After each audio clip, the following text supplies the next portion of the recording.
Добрый день, уважаемые коллеги! Мы рады приветствовать вас в Коми Республиканском институте развития образования на первом заседании Республиканского методического объединения заместителей директоров по учебной работе. И разрешите мне представить руководителей нашего Республиканского методического объединения.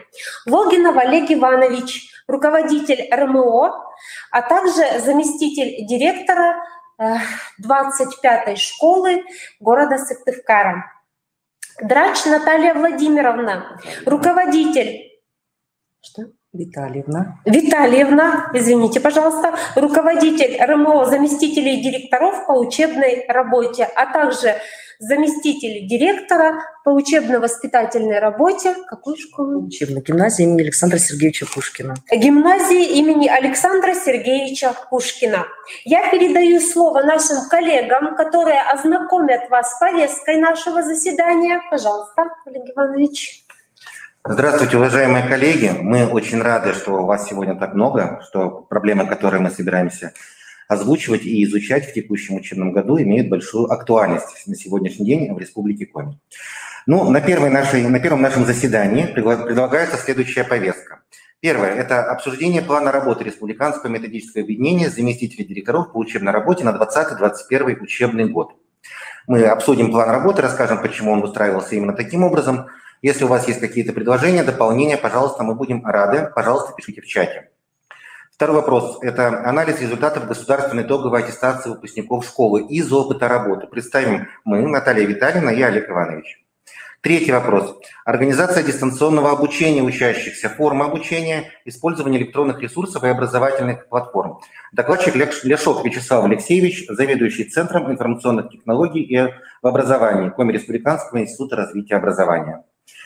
Четвертый вопрос. Ознакомление серии пособий издательства «Просвещение» для организации внеурочной деятельности и профильного обучения. Докладчик Румянцева Наталья Владимировна, методист издательства «Просвещение». Пятый вопрос. Особенности работы над ошибками при контроле и оценке знаний учащихся по математике. Опыт работы учителя. Представляет Раскопова Ольга Николаевна, учитель средней школы номер 4 с углубленным изучением отдельных предметов города Усинска. Ольга Николаевна уже выступала на своем методическом объединении. Ее опыт нам показался исключительно интересным, полезным, достойным для того, чтобы внедрять его в жизнь, поэтому мы пригласили ее сегодня на заседание. Шестой вопрос. Это презентация республиканских методических объединений. Доклад сделает Волкова Анжелика Васильевна, старший методист Центра развития общего образования, социализации и воспитания личности Коми Республиканского института развития образования. И седьмой вопрос. Календарь образовательных событий. Представит Игнатьева Анастасия Николаевна, методист КРИРО. Вот такая у нас сегодня повестка дня, очень насыщенная, поскольку заседания у нас немного, каждый будет очень полезным, очень важным. Я предлагаю перейти к первому вопросу. Это обсуждение плана работы Республиканского методического объединения. План работы до вас был доведен. Мы предлагаем в ноябре на первом заседании рассмотреть как раз и утвердить план работы. И по сегодняшней повестке, то, что было сказано, обсудить такие насущные вопросы, которые, очевидно, будут нам важны в течение всего учебного года. И дистанционное обучение, и внеурочная деятельность. И немножечко коснемся ЕГЭ. А вот на следующем нашем заседании, которое состоится по плану в декабре текущего года, уже обсудим вопросы, касающиеся государственной итоговой аттестации. Это работа с учащимися группы риска, инновационная деятельность педагога, работа с родителями в рамках результаты внешних независимых экспертиз, например, всероссийских проверочных работ, как основа для организации работы по формированию функциональной грамотности учащихся. Вообще вопросы, касающиеся государственной итоговой аттестации и подготовки всех участников образовательных отношений к ней. Вы знаете, что внешние процедуры, а государственная итоговая аттестация является именно внешней процедурой, являются ключевыми для оценки качества образования.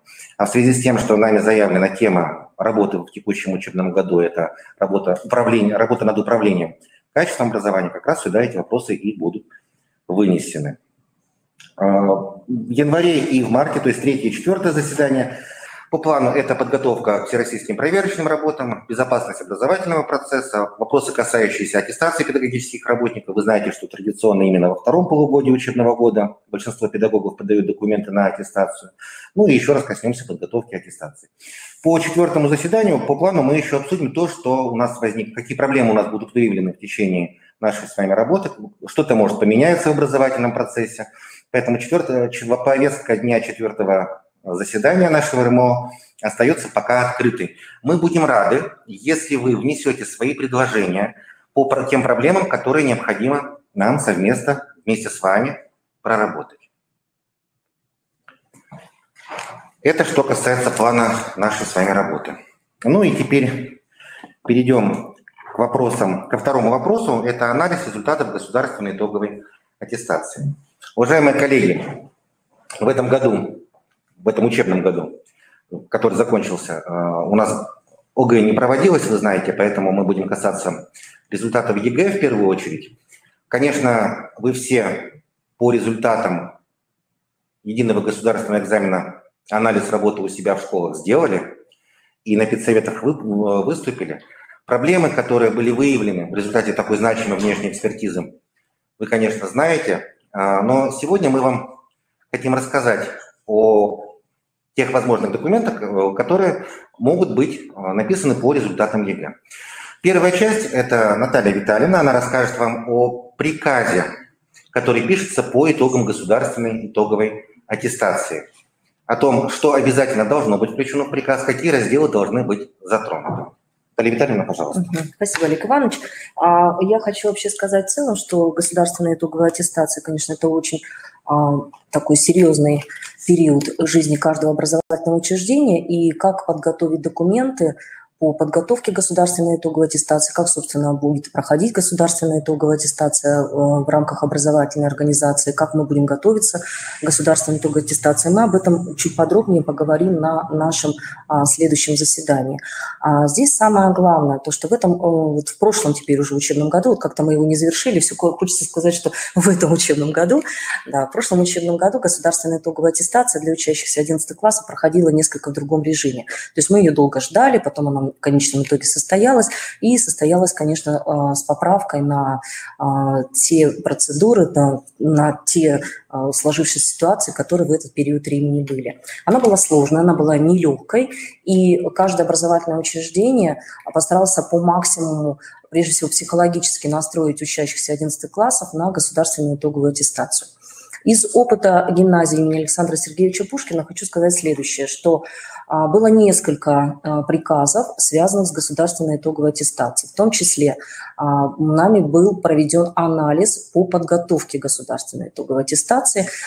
Проект такого приказа, такой вот некий шаблон, мы можем поделиться, чтобы вы посмотрели, как готовились к государственной итоговой аттестации в режиме очной и очно-заочной, и в режиме онлайн, и как, собственно, когда разрешили нам проводить консультации, как это все проводило, тоже можем этим с вами поделиться вот такими вот шаблончиками приказов, как мы организовали этот процесс.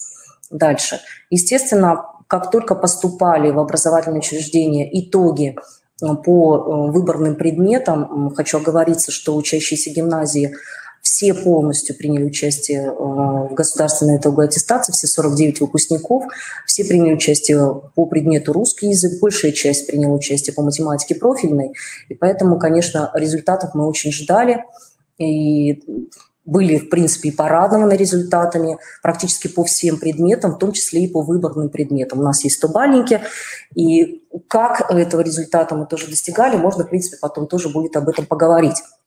И что касается вот этого итогового приказа. Результаты поступали, их надо было проанализировать, и в данном случае они в конечном итоге сформировали вот этот вот итоговый документ, который называется «Приказ по итогам государственной аттестации образовательного учреждения». Что обязательно должно было войти в этот приказ? Это средний балл по каждому предмету, который сдавали учащиеся.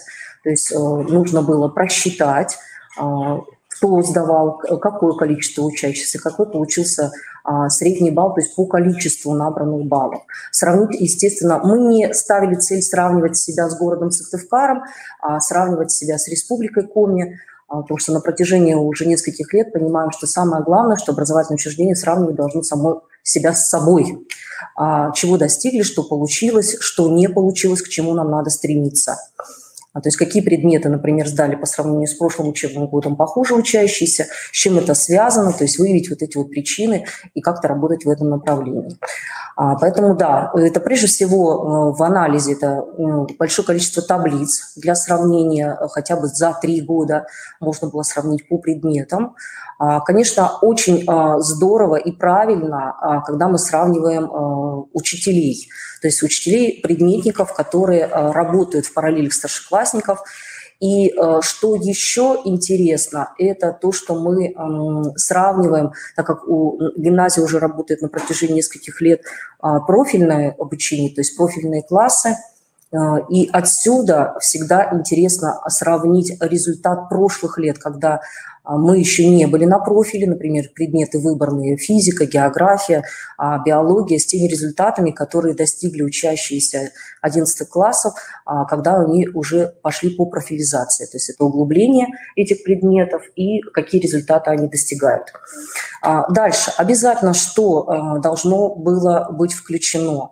Мы включили, по крайней мере, посчитали нужным для себя включить в этот приказ итоговый, это ту группу учащихся, которые у нас претендовали и получили медали за особые успехи в учении. То есть достигли ли они того результата, который предполагалось, что они должны были достигнуть. Мы с вами помним, что для получения, если бы мы были бы в обычных условиях государственной итоговой аттестации, то учащимся необходимо было предметы, такие как математика, базовый уровень, получить не менее отметки 5 для того, чтобы получить, например, условно говоря, золотую медаль, или, допустим, получить 70 баллов, если мы говорим про русский язык и про математику профильную. И вот нам было интересно посмотреть, достигли ли этих результатов учащиеся, которые претендовали на медаль. То есть они получили аттестат особого образца и получили медаль. Поэтому вот в этом анализе тоже был один из пунктов, это получилось или не получилось. Да, у нас были такие моменты, когда немножко не добрали учащиеся 11 классов того балла, который, наверное, должны были достигнуть или могли бы достигнуть, там тоже ряд факторов. Но вот этот вот пунктик был. Может быть, не надо было, но мы как-то посчитали, что этот момент для нас будет интересным.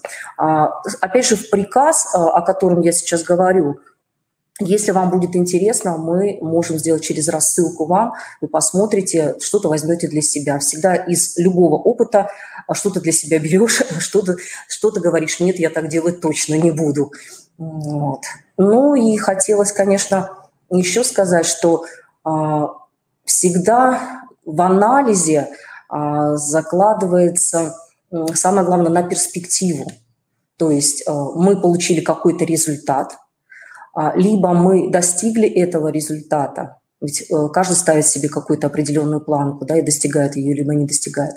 И вот это вот самое главное. Естественно, в приказе надо обязательно похвалить группу учителей, которые работали длительный период времени, это ведь не год, не полгода, это достаточно большой период времени. Обязательно обратить на некоторые моменты, указать, например, вот эта вот распорядительная часть, указательная часть приказа, она всегда должна присутствовать, на что обратить внимание. Из опыта работы гимназии хочу сказать, что отдельного педсовета по итогам государственной итоговой аттестации мы не проводим. Всем идет рассылка, все ознакомливаются с данным приказом, каждый для себя понимает, да, я сделал или я чего-то не сделал, и дальше будем двигаться в каком-то направлении. Ну, вот это то, что касается приказа. Если какие-то вопросы есть, и мы можем на них ответить, пожалуйста, спасибо, можете писать, обращайтесь, пожалуйста. Спасибо большое. Спасибо, Наталья Витальевна. Результаты государственной итоговой аттестации, они, конечно, очень сильно влияют на возможности выбора учебного заведения для выпускника школы. Но они имеют огромное значение и для учителей, потому что, анализируя результаты, можно выстраивать план работы на будущие годы, находить те места, которые не так хорошо освоены выпускниками, как хотелось бы, а значит, принимать какие-то управленческие решения на уровне администрации для того, чтобы повысить качество образования. И вот об опыте работы в анализе результатов государственной итоговой аттестации сейчас я вам немного расскажу. Дмитрий Валерьевич, откройте, пожалуйста, файлик и на экран. Ну вот типичный протокол РИЦОКа по результатам ЕГЭ. Это ЕГЭ по русскому языку. Из протокола я убрал персональные данные. Итак, у нас важны две колонки. Это задание с кратким ответом и задание с развернутым ответом.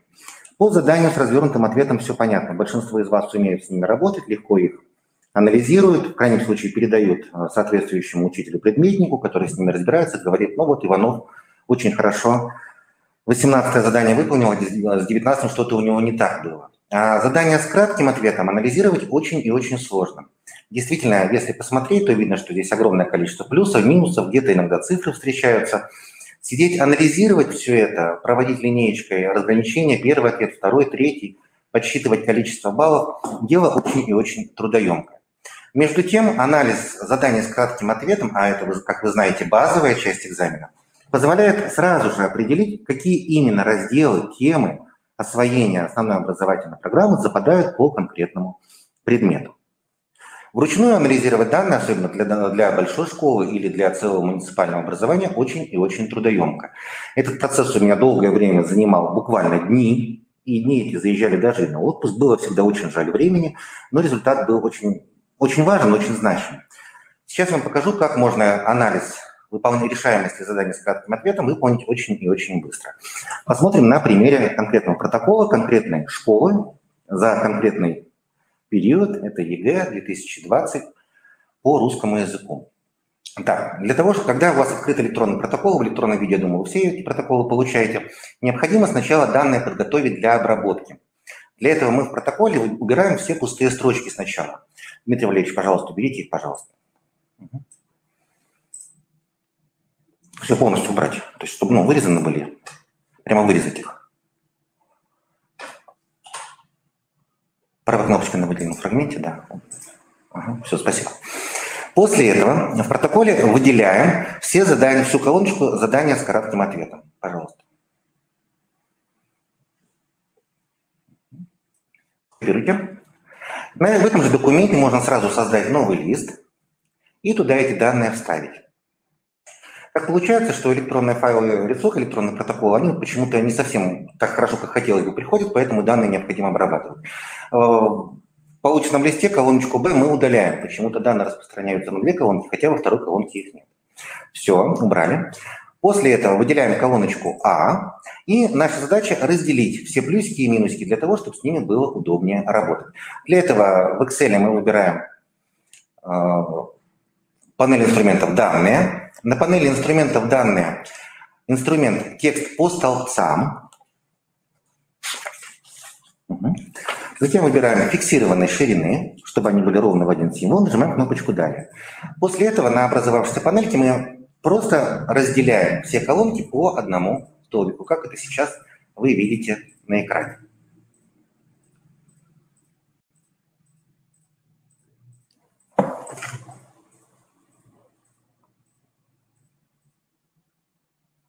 Нажимаем кнопочку «Далее» и готово. Вот у нас все задания с кратким ответом теперь разделены по столбикам. Нам теперь нужно забрать. Выделяем полностью все получившиеся данные, весь массив, копируем его. И я подготовил специальный файл, куда мы эти данные можем вставить. Это закладочка «Русский язык». Вставляем и начинаем с оранжевой колоночки. После этого компьютер с помощью специальных логических формул сразу делает анализ решаемости заданий. Какое задание, в каком процентном соотношении решалось выпускниками этого года. Буквально за 3 минуты мы можем полностью сделать анализ по любому предмету. И исходя из тех данных, которые мы получили, а это, как вы понимаете, задание с кратким ответом, а значит базовый курс, мы уже можем принимать управленческие решения. Если мы видим, что какое-то задание очень сильно западает по сравнению с остальными, мы можем разговаривать о том, чтобы при изучении этих тем основной образовательной программы в календарном тематическом планировании расширить количество уроков на изучение этих тем. Можем ввести их в курс внеурочной деятельности. Мы можем дополнительно на следующий год обратить внимание на консультациях у будущих выпускников о том, как решаются эти задания. Таким образом, решаемость заданий на следующий год будет увеличиваться. Точно такой же анализ мы можем проводить как для отдельного учителя, так и для всего МО. Ну и, соответственно, каждый отдельный учитель может на следующий год выбирать тему самообразования, которая будет касаться как раз тех заданий, решаемость которых у его выпускников низкая. Методическое объединение будет более аккуратно подходить к составлению контрольно-измерительных материалов. Даже вы сами, когда будете проводить контроль преподавания предметов, будете уже выходить не просто исходя из какого-то периода, что вот в ноябре мы пойдем на русский язык, а исходя из того, какие задания и как решали выпускники в прошлом учебном году, и преподавание каких заданий, именно каких тем основной образовательной программы вам необходимо освоить. Еще раз подчеркну, что это все касается заданий с кратким ответом, то есть той самой базовой части основной образовательной программы, которая везде, во всех школах изучается независимо от ее профиля. В этом файле представлены готовые заготовки уже по всем предметам единого государственного экзамена. Дмитрий Валерьевич, будьте добры, переключите, пожалуйста, внизу по листам. Это математика базового уровня, профильная, физика, химия, информатика и так далее. Решаемость заданий представлена в соответствии со спецификацией, которая опубликована на сайте ФИПИ.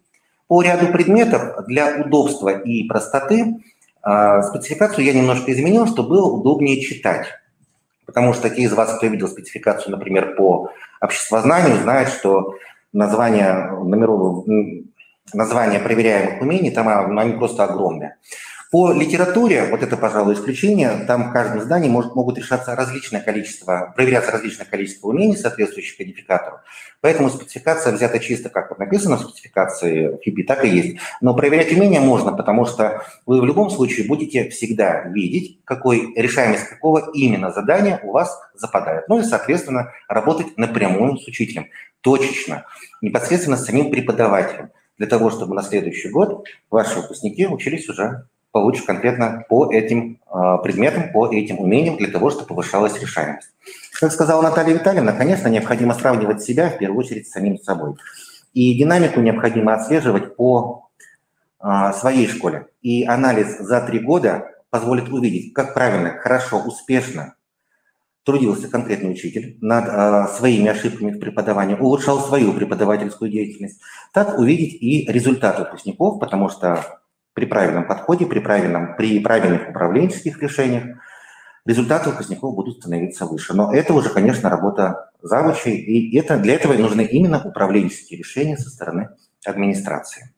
Файл этот касается единого государственного экзамена. Спецификация сделана уже на 2021 год, но в течение нынешнего учебного года его тоже можно использовать. Диагностические работы, которые вы будете решать по договорам с РИЦОКа, либо если вы составляете их сами, по кодификатору и спецификации ФИПИ, их результаты сюда также можно вводить и с ними работать. И даже сейчас в процессе подготовки государственной итоговой аттестации будет видно, в каком классе или вообще на параллели, какие именно умения, какие именно задания у вас выпадают, какие решаются плохо и требуют дополнительного внимания как со стороны учителя, так и со стороны администрации школы. Вот этот файл по ЕГЭ я тоже оставлю, разумеется. Думаю, что, наверное, стоит подготовить еще инструкцию на всякий случай, чтобы как правильно готовить документ исходных данных для того, чтобы сразу его можно было помещать в таблицу, и потом мы тоже его включим в рассылку обязательно. Это из опыта работы. Спасибо. Сейчас мы должны перейти к третьему вопросу. Это организация дистанционного обучения учащихся. Форма обучения, использование электронных ресурсов и образовательных платформ. Докладчик Ляшок Вячеслав Алексеевич, заведующий Центром информационных технологий и образования Коми Республиканского института развития образования. Пожалуйста. Добрый день, уважаемые коллеги. Как меня слышно и видна ли правая часть экрана? Можно плюсики в чате поставить. Два плюсика, если меня слышно и видна вторая половинка экрана. Прежде чем представить вам вот такой сборничек, который мы сделали, я хотел бы познакомить вас с ресурсом на нашем сайте Криро. Для этого я сейчас перейду в демонстрацию рабочего стола и продемонстрирую наш сайт. Коллеги, еще один плюсик, если демонстрация экрана, к сожалению, не работает. Ага. Так, коллеги, плюсик еще можно поставить, если вы видите сейчас сайт Криро. У вас на экране должен появиться сайт Криро. Плюсик в чате, если можно. Всем ли видно? Значит, у кого не видно, Ctrl+F5, попробуйте обновить браузер. Ctrl+F5. Сейчас я демонстрирую сайт Криро. Или, если вы не видите на экране сайт Криро, вы можете в браузере открыть отдельное окно и набрать в браузерной строке kriro.ru. На сайте Криро у нас справа серия баннеров. И вот самый верхний практически баннер – это методическая поддержка дистанционного обучения. Еще раз посмотрю, вернусь сейчас, посмотрю, что у нас с плюсиками. Вижу, что большинство плюсиков. Ну, еще раз, у кого не виден мой рабочий стол, то можно набрать в соседней вкладочке kriro.ru и посмотреть. Методическая поддержка дистанционного обучения. У нас целый раздел на нашем сайте Криро посвящен как раз вот поддержке, информационно-методической поддержке при организации обучения с применением дистанционных технологий. К сожалению, на сегодняшний день ситуация складывается так, что в любой момент мы можем опять вернуться либо к элементам дистанционного обучения, либо полностью перейти на дистанционное обучение. Поэтому я думаю, что весна немножко нас научила, и мы уже должны быть к этому готовы. Школы должны быть готовы. В первую очередь администрация школ должна быть готова. Должны быть разработаны четкие алгоритмы и четкие планы работы в случае перехода на дистанционное обучение. Вот этот ресурс, я думаю, во многом вам поможет как раз подготовиться, и кто еще не готов, или, ну, по крайней мере, настроиться на то, что как можно использовать, и даже сейчас в обычном режиме можно использовать элементы дистанционного обучения для тех детей, которые болеют. Возможно, учителя, которые сейчас болеют, смогут тоже подключиться и проводить какие-то уроки. Но вот как бы опыт, недавно я смотрел вебинар, значит, Москва проводила вебинар, и там в том числе учителя в онлайн-режиме, у них такая форма работы как бы есть, учителя, находящиеся на больничном, в онлайн-режиме проводят уроки, а в это время в классе, значит, присутствуют тьюторы или специально назначенные педагоги, там, классные руководители, возможно, при проведении вот этих уроков. Нет, не классные руководители, они задействовали студентов педагогических вузов, и студенты педагогических вузов, находящиеся на практике, присутствуют в это время в классе при проведении урока учителя. Ну, вернемся к нашему ресурсу. И видно ли сейчас мой сайт? Еще раз плюсик я верну. Коллеги, прошу прощения, случайно нажал на кнопочку «Закрыть страничку», и у меня закрылась страничка. Возвращаемся обратно в вебинар, возвращаемся на наш рабочий стол, в демонстрацию рабочего стола, и я возвращаюсь на наш сайт. Итак, плюсик, если сайт виден. Случайно нажал кнопочку «Закрыть страницу» в браузере. Итак, здесь практически вся нормативка. И здесь прошу вас обратить внимание вот на файлик «Дистанционное обучение в Республике Коми. Алгоритмы действий участников образовательных отношений». Чуть ниже я остановлюсь на этом документе. Вы можете его скачать вот как раз с этого сайта. На сайте идет классификация ресурсов для родителей, для учителей, для преподавателей профессиональных образовательных организаций, в том числе подготовка к государственной итоговой аттестации. Сейчас я остановлюсь в основном на учителям, остальное, я думаю, вы посмотрите, какие ресурсы есть для остальных участников. Но вижу, что в чате стоят плюсики, значит, мой стол рабочий видно, и я продолжаю. Значит, опять же, заходим в каждую вкладочку, и здесь тоже все классифицировано. Региональные ресурсы, федеральные ресурсы, досуг, дополнительные ресурсы, федеральный перечень учебников. То есть практически все то, что может пригодиться учителю.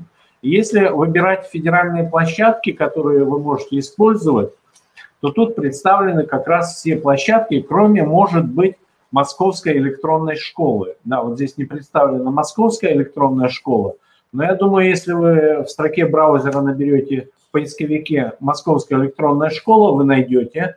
Московская электронная школа состоит так же, как и Российская электронная школа, из двух, имеет тоже ресурсы для педагога, с помощью которых можно организовывать образовательный процесс. В Московскую электронную школу входят вот эти дополнительные ресурсы, и в том числе электронный журнал, электронный дневник ученика. Так вот, электронный журнал, электронный дневник, естественно, нам недоступен, так же, как и наш электронный дневник недоступен москвичам.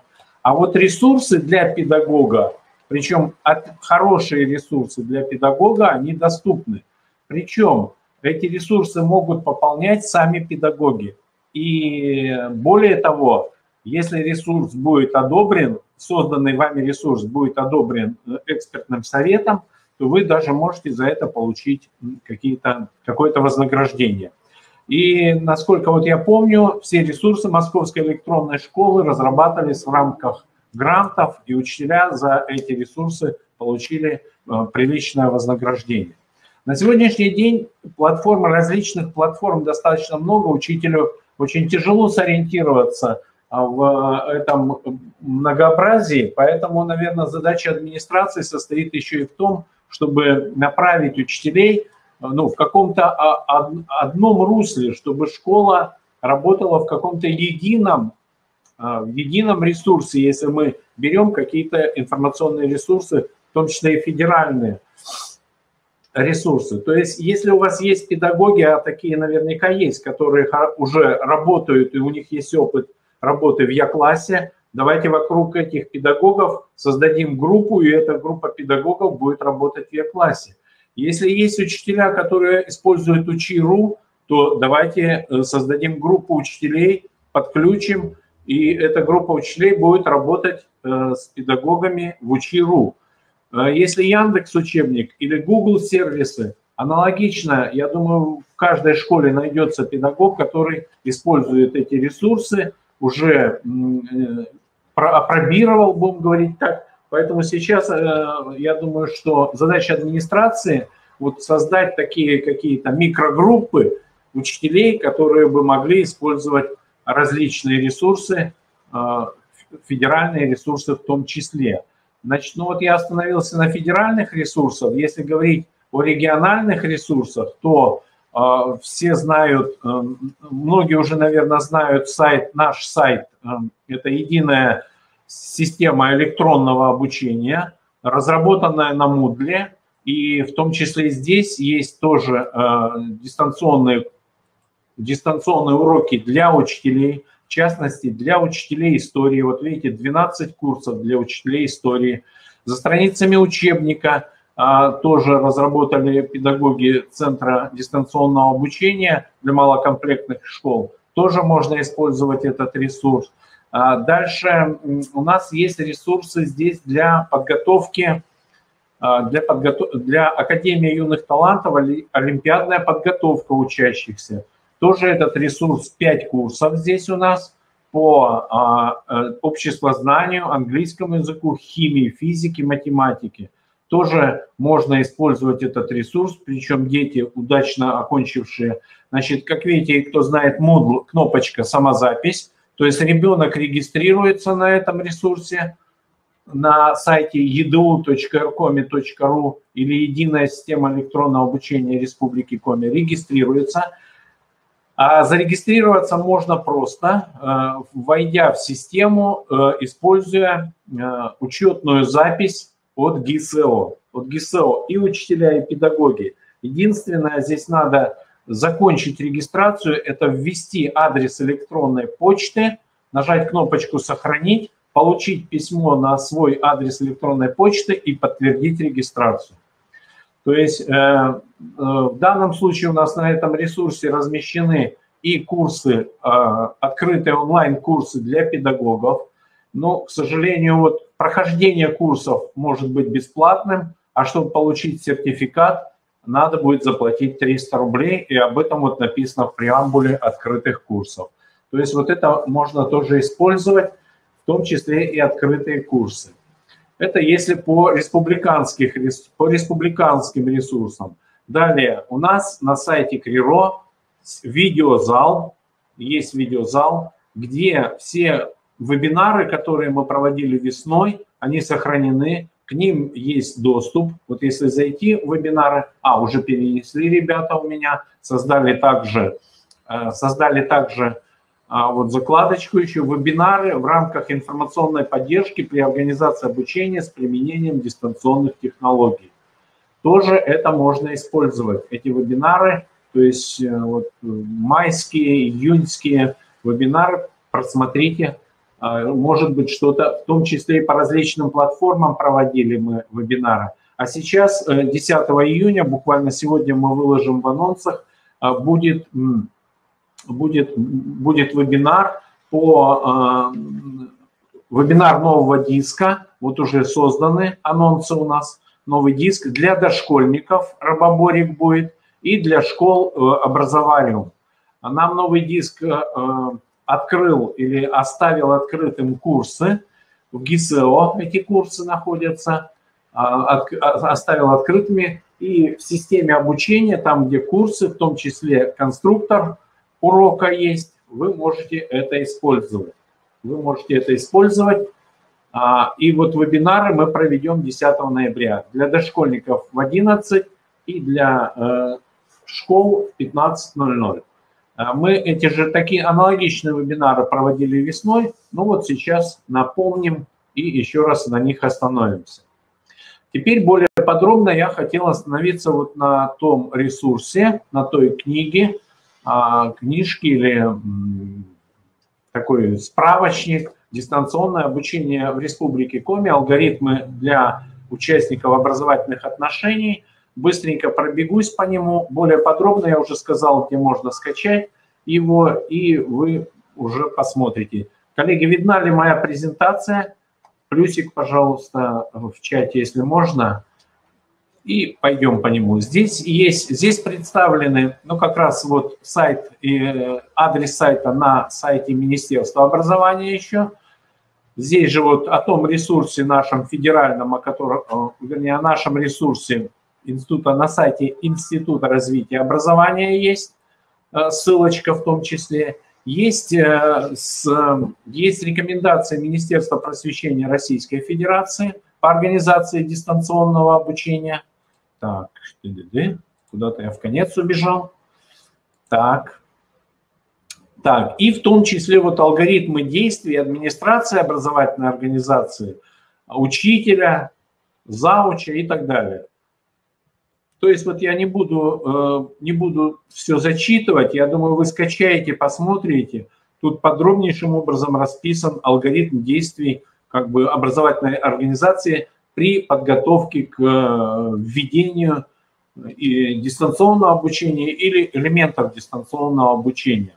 То есть здесь все прописано, я думаю, многие пункты из этих рекомендаций у вас уже выполнены, но тем не менее, тоже еще раз пробежимся и вспомним, то есть какие платформы, что можно использовать при организации дистанционного обучения. Быстренько пробегусь. Какие должны быть нормативные документы, обеспечить нормативное сопровождение, обязательно приказ должен быть, обязательно положение должно быть, обязательно информирование родителей. Информирование родителей вполне можно осуществлять через электронный журнал, электронный дневник. По внутренней электронной почте это можно сделать достаточно быстро и, в общем-то, довести до сведения всех родителей. Шаг 6. Определить модели взаимодействия участников образовательных отношений. Кстати, попутно мало кто использует сервисы Google, и весной, если вы помните, когда мы перешли на дистанционное обучение, дети стали отправлять фотографии выполненных заданий через GISEO, и у нас не выдержали сервера на GISEO и повисли на некоторый промежуток времени. Вот как раз сервисы Google позволяют неограниченное количество фотографий размещать в сервисе фото, объем не ограничен. Там, если Google диск, предположим, там 15 гигабайт, то сервис фото, у них можно неограниченное количество фотографий. И в принципе, ученик может просто ссылку на эту фотографию, загрузив ее в Google Фото, ссылку на эту фотографию отправить. Более того, у многих детей, наверное, я думаю, Google Фото синхронизировано с их гаджетами, то есть с их планшетниками и смартфонами. Поэтому вот проще, наверное, использовать, я бы рекомендовал даже гугловские сервисы. И алгоритм действий учителя-предметника в том числе здесь представлен. Несколько шагов. Значит, методическая поддержка уже, вот я об этом сайте говорил, еще несколько раз остановлюсь. Общие рекомендации по разработке онлайн-урока. Вот, тоже продолжительность урока, в том числе, какие цели, то есть тоже для учителя-предметника есть. Модель структуры дистанционного урока на данном слайде представлена. Опять убежал на последний слайд, случайно нажал. Итак, еще раз вернемся на 15 слайд.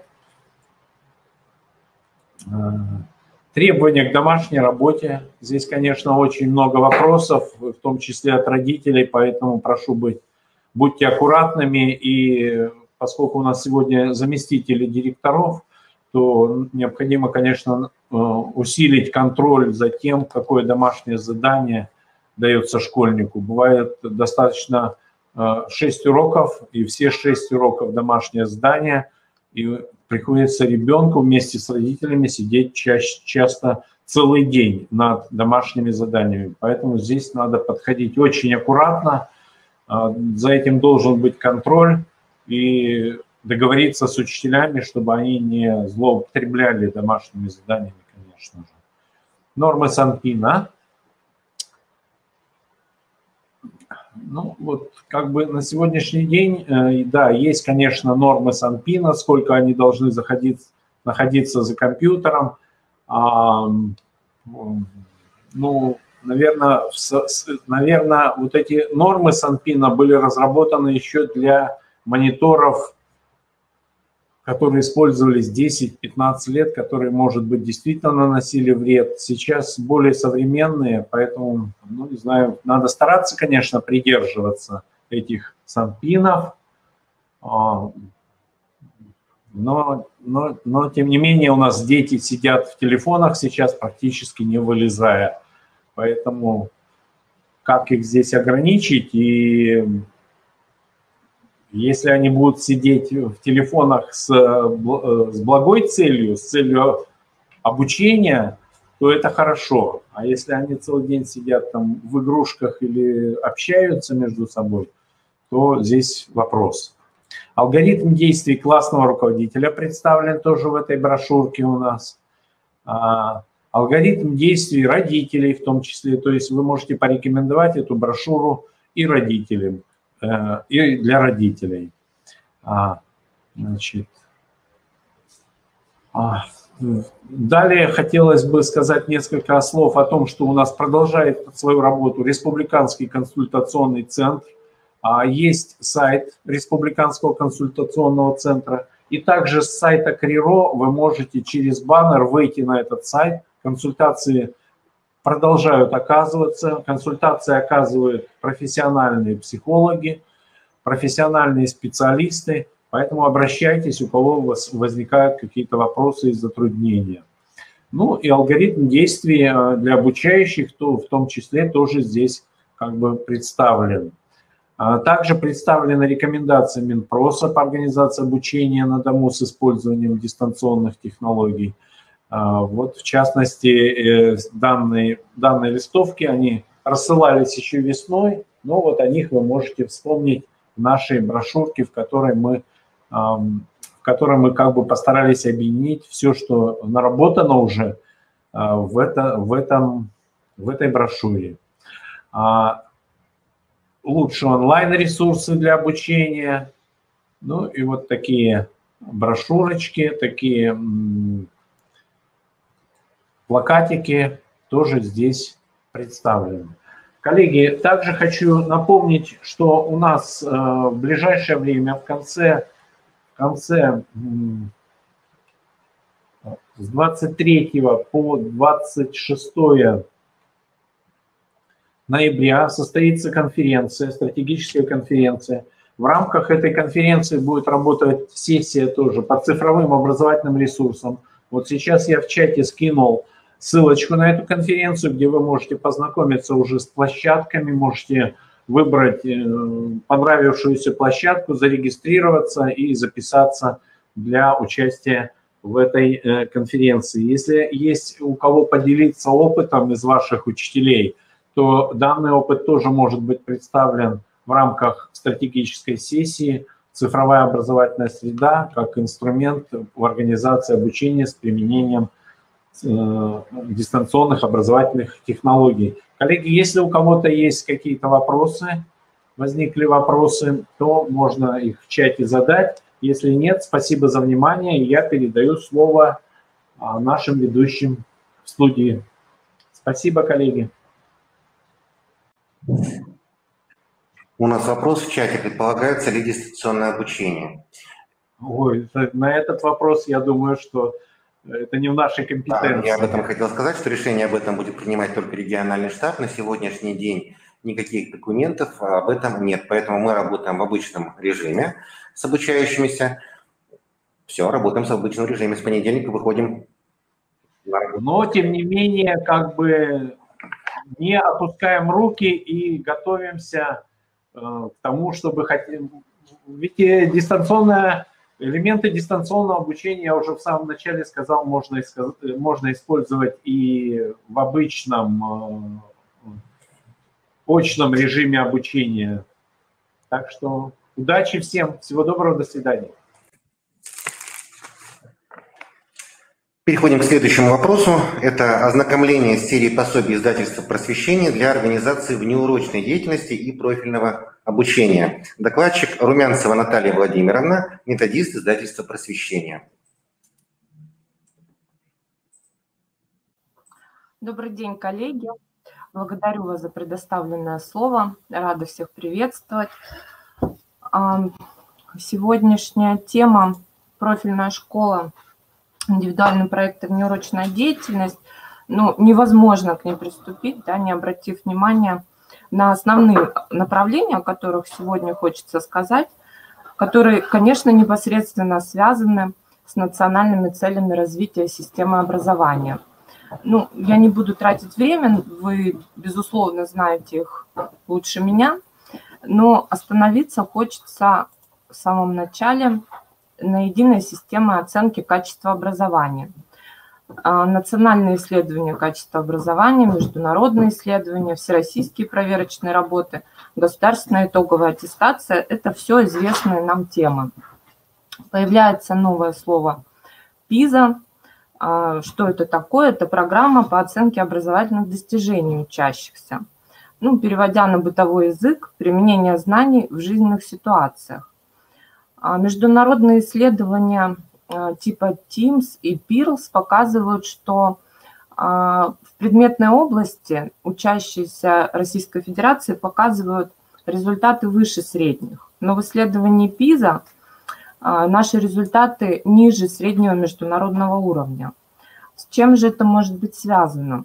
С тем, вот здесь можно поднимать вопрос о формализации образования, о том, что дети, безусловно, учатся хорошо, но умеют ли они эти знания применять в жизнь, умеют ли они связывать учебные предметы с жизненными ситуациями, решать проблемные ситуации, используя свои знания.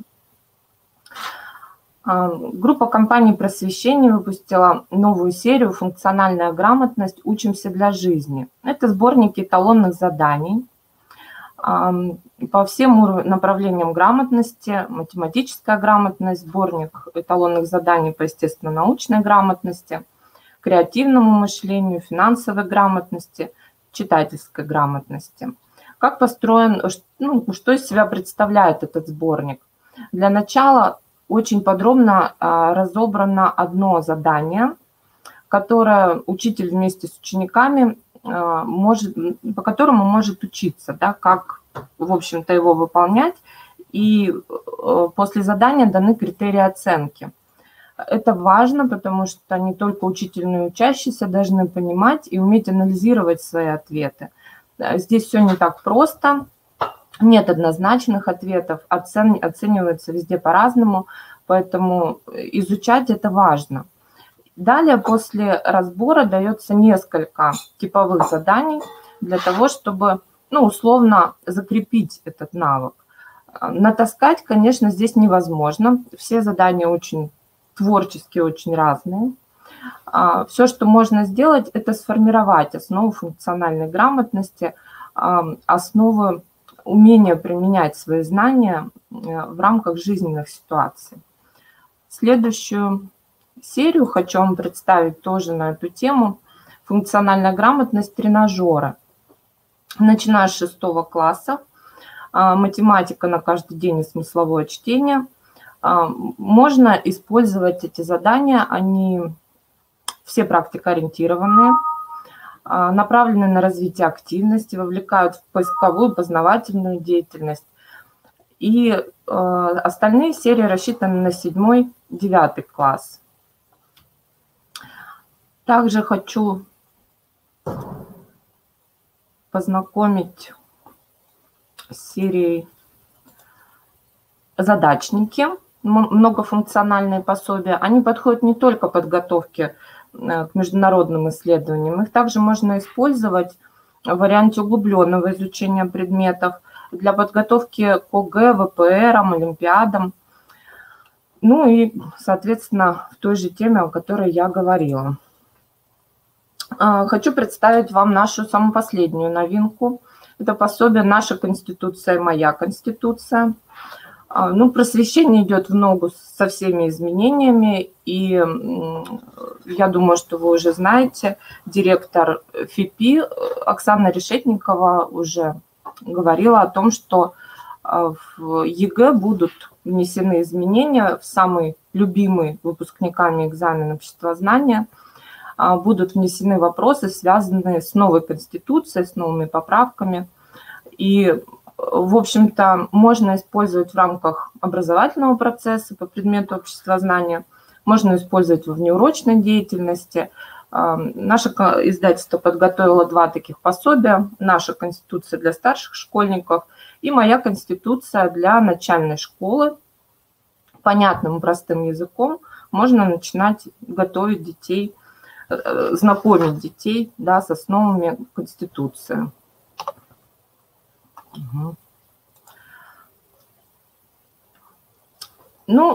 Теперь постепенно можно перейти к неурочной деятельности. Что из себя представляет неурочная деятельность?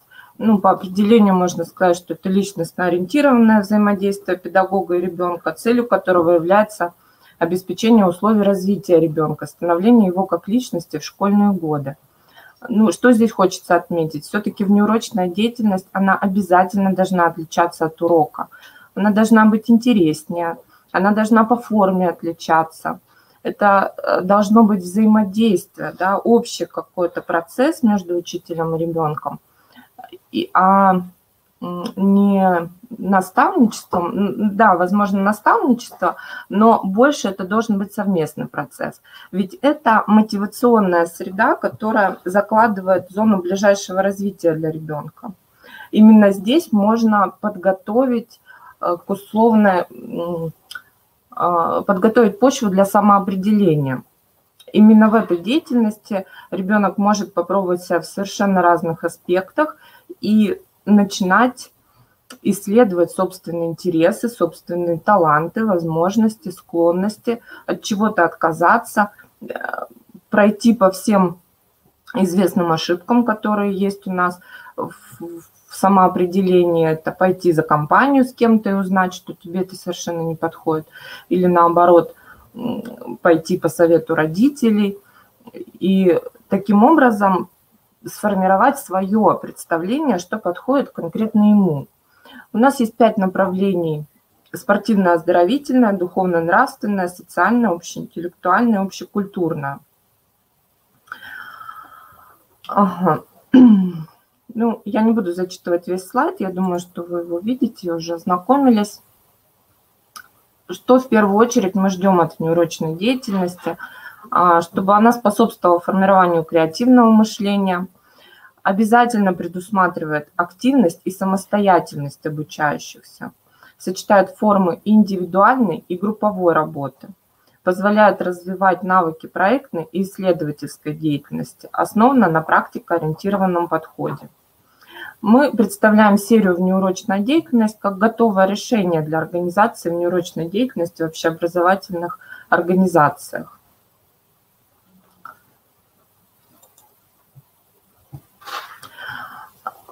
Посмотрите, перед вами табличка для 1-4 класса.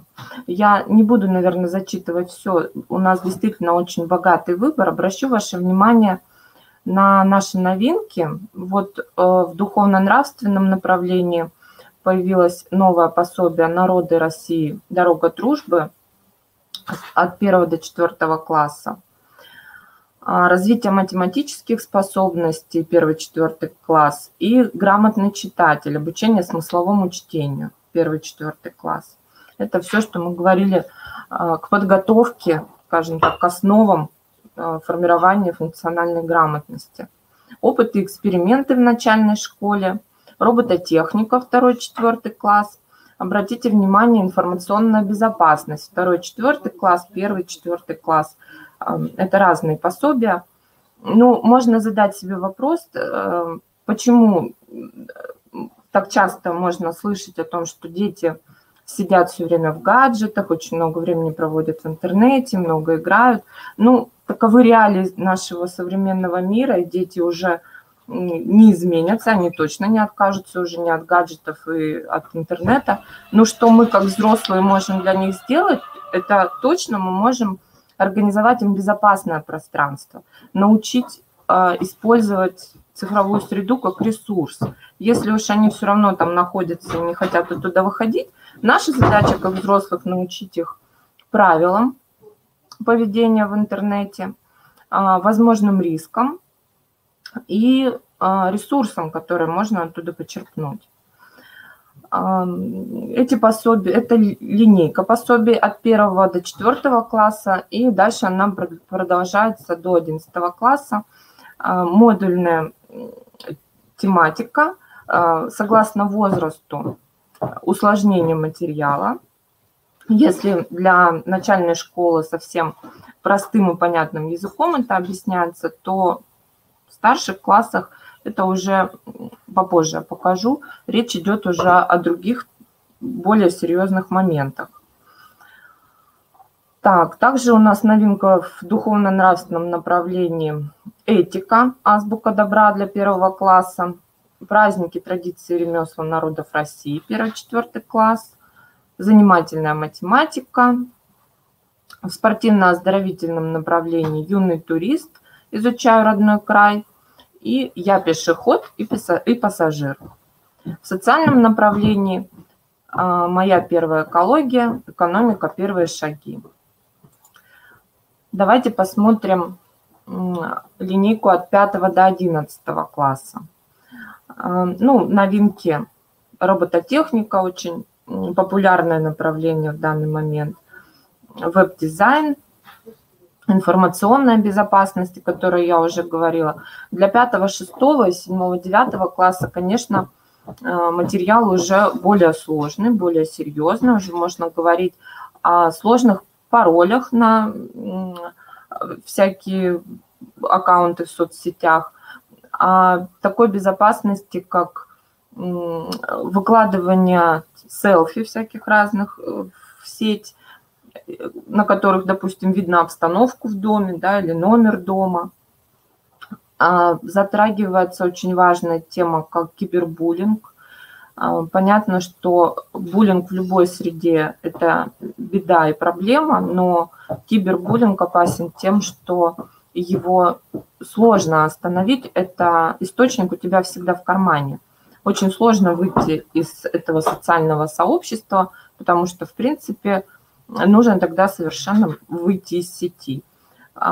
Разбираются эти сложные темы на очень понятном для детей языке и даются очень понятные советы, как поступать в данных ситуациях.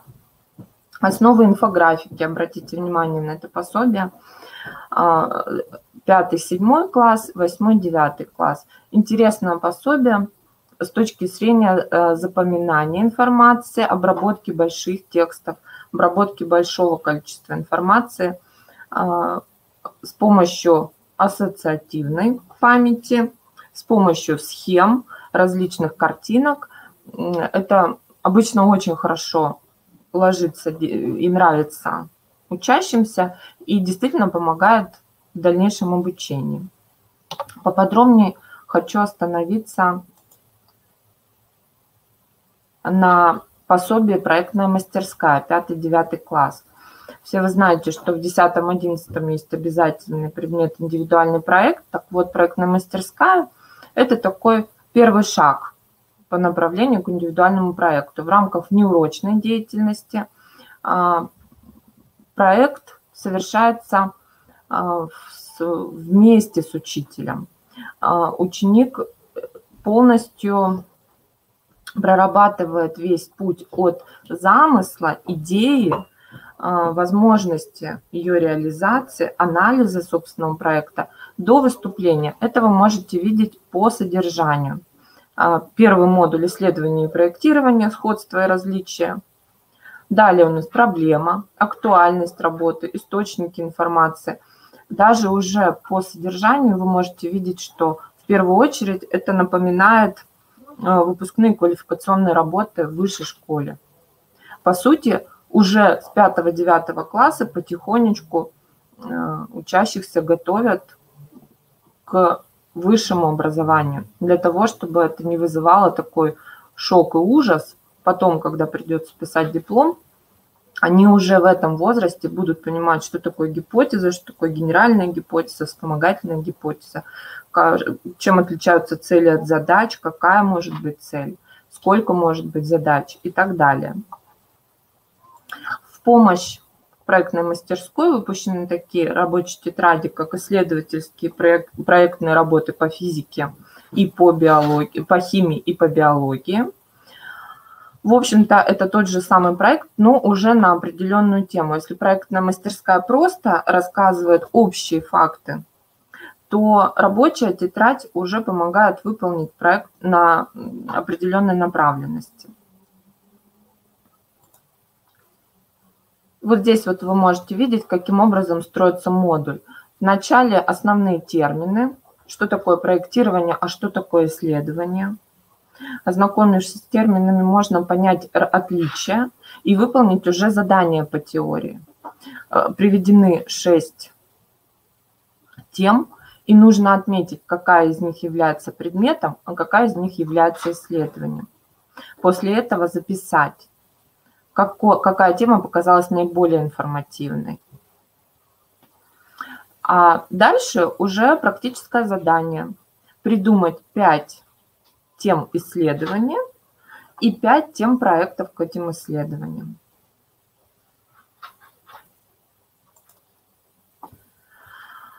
Отдельно хочу сказать 2 слова по поводу серии «Моя будущая профессия». Называются тесты по профориентации, но это не простые тесты. В 8 классе они представляют из себя модули, где собраны задания по каждому из профилей, которые будут потом встречаться в профильной школе. В 8 классе это 3 формы заданий которые делятся на такие сегменты, как узнаю, проверяю, применяю. То есть возможность найти информацию, проверить ее и применить на практике. В результате, когда вот вся эта книжечка будет прорешена, у учащегося будет точное представление, к какому профилю он относится. Либо, может быть, это два профиля, может быть, это какой-то стык между одним и другим. Но будет уже первое представление. В 9 классе уже задания идут по принципу «хочу, могу и надо», золотая формула, всем известна. Здесь задача выяснить склонности, возможности, задатки учащегося. Вот мы выбрали профиль, но профиль это очень широко. Внутри профиля может содержаться миллион разных профессий. А при том, что мир профессий меняется стремительно, выбирать какую-то профессию сейчас – это не очень, наверное, верно и не очень возможно в таком возрасте. Наша задача, как взрослых, направить учащихся хотя бы в том направлении, которое действительно подходит к их склонностям, обязательно к их возможностям и к их желаниям. Это вот тот максимум, который позволит им, возможно, не один раз как-то повышать свою квалификацию или переучиваться, но это тоже реальность наша современная. Все очень быстро меняется, какие-то профессии уходят в прошлое, появляются новые. И тут уж главное, чтобы не пришлось менять профиль на прямо противоположный, с технического на гуманитарный. И вот в 9 классе есть возможность представить свой личный образовательный маршрут, имея уже знания из 8 класса, какой профиль подходит, и из 9 класса о своих склонностях, желаниях, возможностях, мы уже можем выбирать четко одно из направлений профильной школы. В 10-11 классе предлагаются уже кейсы, когда учащийся может почувствовать себя в разных ролях. Он уже может примерить на себя разные профессии и, решая эти кейсы в команде или индивидуально, там, в зависимости от задания, можно посмотреть, на какую роль подходит, в общем, вся совокупность этих талантов, которые в ребенке сконцентрирована, и на что можно обратить свое внимание. И таким образом мы подходим как раз к предпрофильной подготовке. Хочется отметить, что это система педагогической, психолого-педагогической, информационной, организационной деятельности, содействующая самоопределению учащихся старших классов основной школы относительно избираемых ими профилирующих направлений будущего обучения и широкой сферы последующей профессиональной деятельности. Это следующий важный шаг к профессиональному самоопределению, выбор профиля. Это уже один шаг к выбору будущего учебного заведения. И здесь еще можно ошибиться, да, и можно передумать. И как раз-таки профильная школа и создана для того, чтобы попробовать себя в той или иной роли, в той или иной профессии, узнать, из чего состоят профессии, что придется, в общем-то, делать, занимаясь химией или физикой. И здесь тоже у нас богатый выбор пособий. И хочу начать с индивидуального проекта. Проектную мастерскую мы немножко уже обсудили, поэтому можно смело обсудить индивидуальный проект.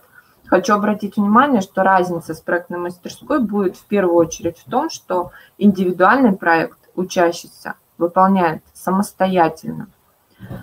Сам предмет, индивидуальный проект, он так же, как проектная мастерская, рассказывает,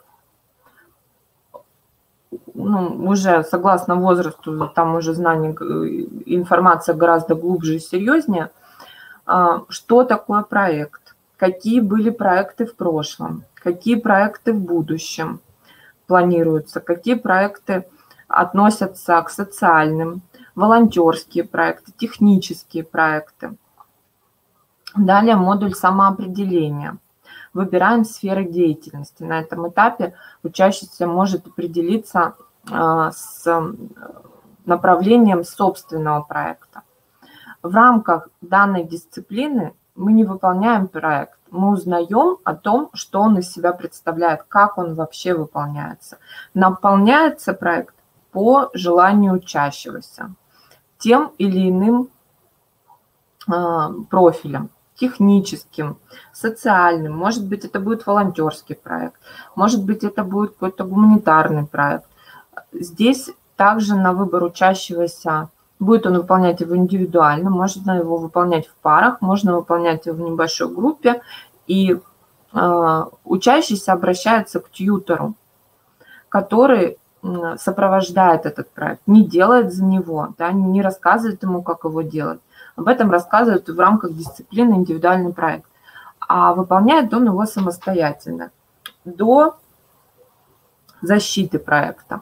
То есть, опять-таки, от момента замысла и до момента презентации, и это все учащийся выполняет самостоятельно на основании тех знаний, которые получены в рамках дисциплины индивидуальный проект.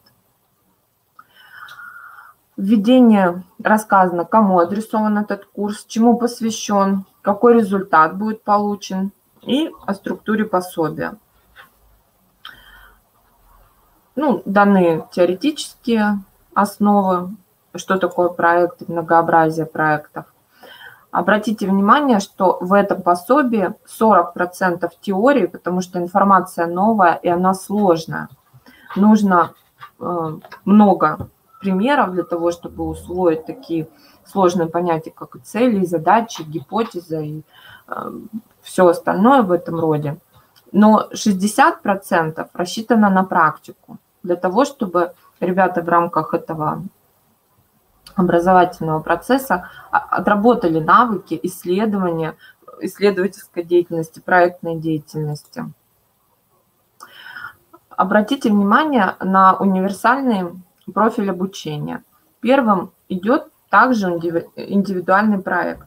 Это как раз к слову о том, что он должен быть использован в любом профиле обучения. Наполнение зависит от личного выбора учащегося. Универсальный профиль обучения у нас представлен не только индивидуальным проектом, но и интернет-предпринимательством, финансовой грамотностью, цифровой мир. Я лидер нового поколения, школа волонтера, информационная безопасность. Школа волонтера, понятно, это очень сейчас популярное направление. Многие ребята с удовольствием занимаются волонтерством. И в рамках этого пособия как раз очень удачно можно организовать групповой, например, проект. Про информационную безопасность мы уже говорили, но в пособии 10-11 класса даются правовые основы информационной безопасности. И пособие «Я лидер нового поколения». Здесь, наверное, даже больше стоит делать упор не на формирование лидерских качеств, а на формирование, на раскрытие потенциала личности. Здесь скорее о том, чтобы о формировании личности, о понимании своих возможностей. Гуманитарный профиль обучения также у нас начинается с пособия «Индивидуальный проект». Здесь мы снова видим «Я лидер нового поколения», который, в принципе, может быть использован в любом профиле, потому что здесь больше говорится о формировании личности. Также у нас добавлена финансовая грамотность, цифровой мир, дизайн, искусство и школа волонтера. Естественно, в научном профиле обучения богато представлено учебными пособиями. Здесь биотехнология, биохимия, медицинская статистика, основы фармакологии, основы нанотехнологий, оказание первой помощи, основы практической медицины, физическая химия, латинский язык, основы медицинских знаний и основы семьи, экология. очень популярное направление сейчас медицинское. Если у кого-то в школе есть такая потребность, то можно, используя наши пособия, расширить знания учащихся и подготовить их к будущему выбору профессии. Технологический профиль обучения тоже богато представлен. Основы компьютерной анимации. В рамках этого курса можно создать собственную анимационную игру. Основы системного анализа, математическое моделирование, ядерная физика, прикладная механика, основы нанотехнологий, физика всего на свете, программирование, веб-дизайн, история техники, 3D-моделирование и прототипирование. Социально-экономический профиль обучения. Также индивидуальный проект, право для углубленного изучения, экономика, российское порубежье, школа волонтера, цифровой мир, интернет-предпринимательство. Вижу комментарий в чате, что все не могут быть лидерами. Безусловно, с вами согласна. И, в общем-то, это и не нужно. И не нужно формировать те качества, которые... В общем, не нужно чинить то, что не сломано. В этом плане я с вами абсолютно согласна. Но это пособие не про то, как создать из ребенка лидера, а про то, как раскрыть его потенциал. Про то, чтобы избавиться от страха, что я должен сдавать экзамены, я должен поступать в высшее учебное заведение, и говорить о том, что он реально может. И вот когда он действует из точки «я могу», а не «я должен», там получаются совсем другие результаты. Не так просто перестроиться на эту новую парадигму, и как раз это пособие, оно может быть даже больше для педагогов, психологов, оно формирует новый взгляд не только у учащихся, но и у учителей. Как возможно увидеть в каждом ребенке этот потенциал и дать возможность ему раскрыться. Следующим я хочу показать нашу платформу «Медиатека просвещения». Она вам будет полезна для того, чтобы, к примеру, посмотреть все эти пособия, о которых я сейчас говорила. Для этого нужно зарегистрироваться на медиатеке. Наверху там есть значок «Библиотека». В поиске набираете название любого из наших пособий и получаете доступ к предпросмотру. Вам будут доступны оглавление и первые 15 страниц пособия.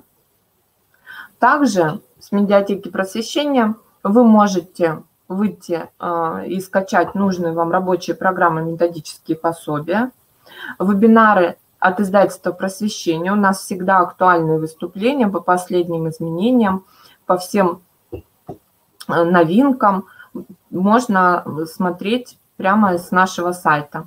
Интернет-магазин издательства «Просвещение». Также есть прямой выход. SkySmart, интерактивная рабочая тетрадь. Сейчас я в 2 словах про нее расскажу. Курсы повышения квалификации для педагогов и родительский университет. Платформа для родителей. Как раз-таки с родителями обсуждают важные вопросы, проводят для них вебинары, есть возможность связи с родителями и ответов на вопросы. В 2 словах хочу познакомить с интерактивной рабочей тетрадью с 5 по 11 класс.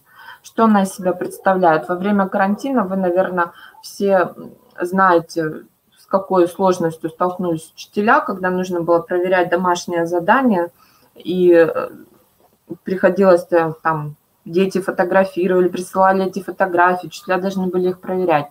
Вот как раз эта тетрадь закрывает вот эту потребность в автоматической проверкой. Это работает таким образом, что учитель выбирает задание, отправляет своему классу, причем здесь есть такая защита от списывания одного и того же примера, допустим, более 20 вариантов. И можно отправить каждому учащемуся свой вариант. Система автоматически считает ошибки, а учитель только смотрит на ошибки и сам выставляет оценку. Он сам решает, будет он оценивать эту работу или он отправит ее на доработку и так далее. Здесь все ОМК по группе компаний просвещения, все учебники соответствуют в ГОСу и предназначены для использования в урочной деятельности и выполнения домашних заданий с автоматической проверкой. И в последних своих слайдах хочу показать нашу новую платформу «Учитель Клаб», просвещение, поддержка.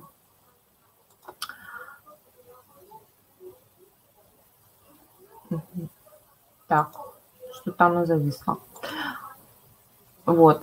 Обратите внимание на вот эту кнопочку конференции. 10-11 ноября у нас планируется сессия по вопросам воспитательной деятельности в образовательных организациях. Каждый месяц проводится какая-то новая сессия с приглашенными экспертами. И важно, что все именно делятся своим опытом. Да, это не какое-то теоретизированное собрание, это именно живое общение, и можно почерпнуть для себя какие-то новые инструменты, как-то модернизировать под свой регион, под свои задачи.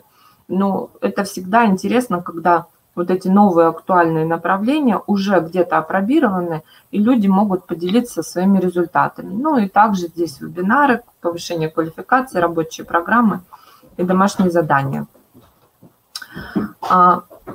Надеюсь, что все это было вам полезно.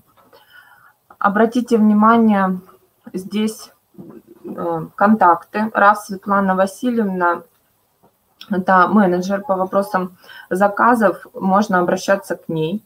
Румянцева Наталья Владимировна, по вопросам методической поддержки можно обращаться ко мне.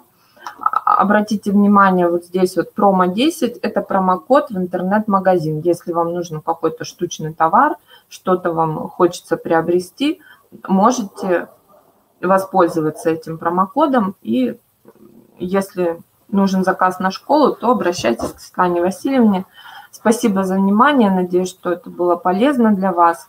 Если будет желание более подробно провести какое-нибудь там выступление по международным исследованиям или отдельно про индивидуальный проект, то с удовольствием можно это организовать. Большое спасибо, Наталья Владимировна. Мы переходим к следующему вопросу. Особенности работы над ошибками при контроле и оценке знаний учащихся по математике. Опыт работы учителя. Докладчик Распопова Ольга Николаевна, учитель средней школы номер 4 с углубленным изучением отдельных предметов, город Усинск. Хафизова Рима Гафурбаевна, учитель математики средней школы номер 3 с углубленным изучением отдельных предметов города Усинска. Тема моего выступления – проектная деятельность как один из методов формирования универсальных учебных действий. Данная тема выбрана мной не случайно. Наверное, перед каждым из нас встают вопросы, чему учить сегодняшних школьников, какую сумму знаний вложить в них, чтобы им хватило на всю оставшуюся жизнь. Мы не сможем ответить на эти вопросы. Единственное, чем мы здесь и сейчас можем помочь нашим детям, это научить их самостоятельно добывать необходимые знания, оценивать ситуацию, выявлять проблемы и находить адекватные пути их решения, самосовершенствоваться.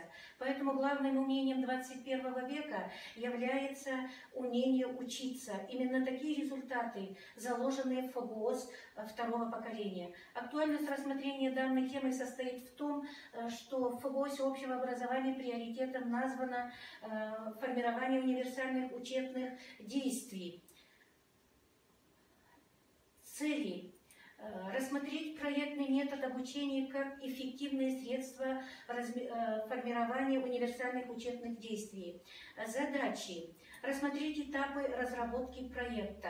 Рассмотреть проектный метод обучения как средство развития универсальных учебных действий на уроках математики, в дальнейшем УУД. Применение проектной деятельности на уроках математики и в внеурочной деятельности. Рассмотреть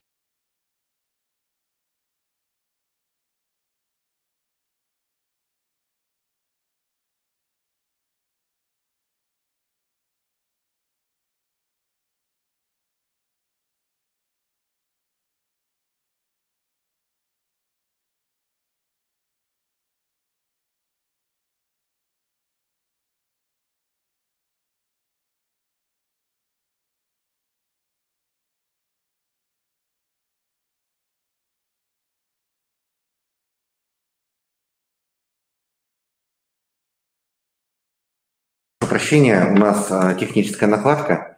Мы сейчас слово передаем Волковой Анжелике Васильевне, старшему методисту Центра развития общего образования, социализации и воспитания личности Коми Республиканского института развития образования. Она представит презентацию республиканских методических объединений. Уважаемые коллеги, спасибо большое, Олег Иванович. Уважаемые коллеги, все вы знаете, что с 2017 года Институт развития образования организует работу республиканских методических объединений. Значит, свою работу осуществляют все республиканские методические объединения в соответствии с приказами Министерства образования, науки и молодежной политики Республики Коми, а также положением о республиканском учебно-методическом объединении. Так, вот это я перескажу. Да. Не надо, не надо.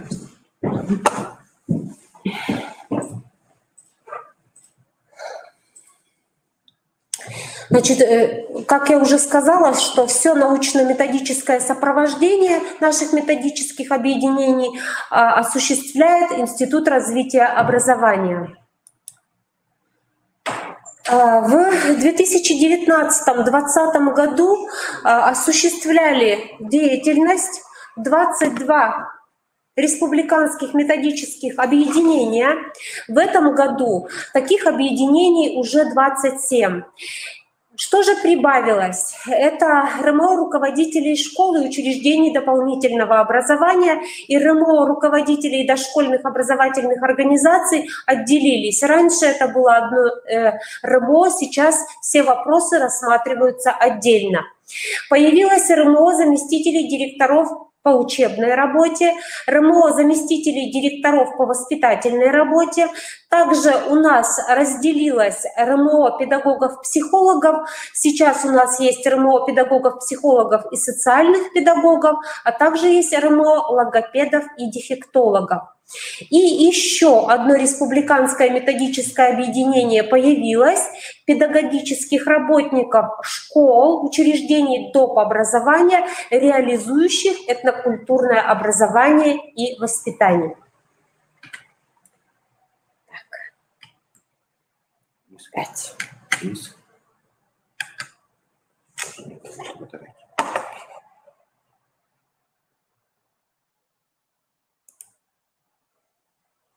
Какова же цель республиканских методических объединений? Сформировать вертикаль государственно-общественного управления системой общего образования Республики Коми, новую многоуровневую систему методического сопровождения деятельности педагогов и руководителей, посредством которых создаются условия для принятия обоснованных решений на основе системного видения дальнейших изменений, создаются условия оказания педагогам адресной помощи и повышается качество образования и управления в Республике Коми.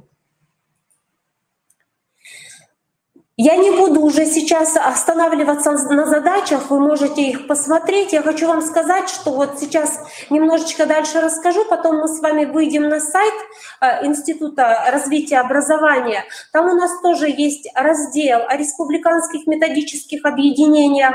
Также есть разделы на портале «Открытое образование Республики Коми».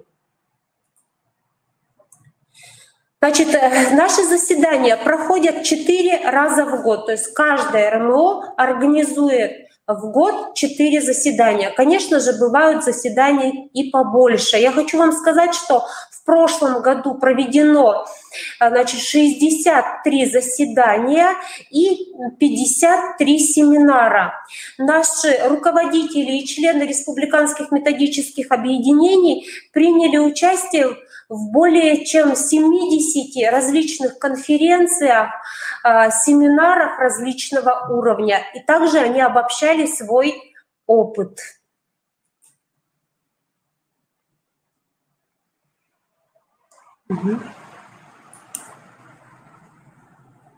Так, значит, каковы же информационные платформы, где вы можете увидеть, да, о работе наших республиканских методических объединений? Это официальный сайт института, значит, раздел «Республиканские методические объединения», а также в видеозале выставлены все значит, видеотрансляции заседаний республиканских методических объединений.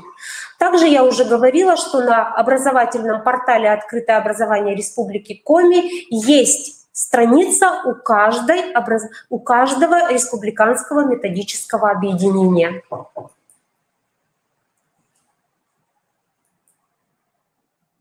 Ну и сейчас буквально мы с вами пройдемся, а кто же являются руководителями наших республиканских методических объединений. Уважаемые коллеги, сразу же вам хочу сказать, что данная презентация, она будет переформатирована в небольшой такой сборник.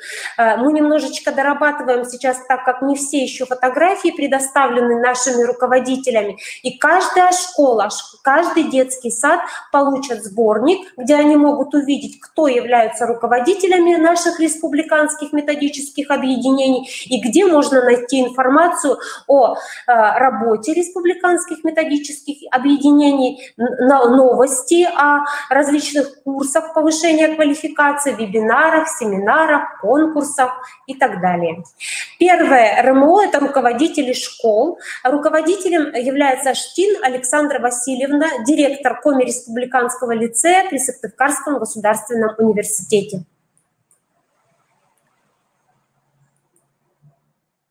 РМО руководителей дошкольных образовательных организаций. Штыклянь Светлана Николаевна, первый проректор Коми Республиканского института развития образования. Заместители директоров по учебной работе, как раз они сегодня рядом со мной, это Наталья Витальевна и Олег Иванович. Заместители директоров по воспитательной работе Дейтер Вера Борисовна, заместитель директора по учебно-воспитательной работе гимназия номер 1 города Сыктывкара. РМО старших воспитателей и воспитателей дошкольных образовательных организаций Хабарова Татьяна Валерьяновна, заведующий кафедрой дошкольного дополнительного специального и инклюзивного образования Коми Республиканского института развития образования. РМО учителей русского языка и литературы Сергеева Наталья Станиславовна, доктор филологических наук, профессор кафедры русской и общей филологии Сыктывкарского государственного университета имени Петерима Сорокина, а также Матвеева Татьяна Петровна, учитель русского языка и литературы, заместитель директора по учебно-воспитательной работе средней общеобразовательной школы номер 4 города Сыктывкара.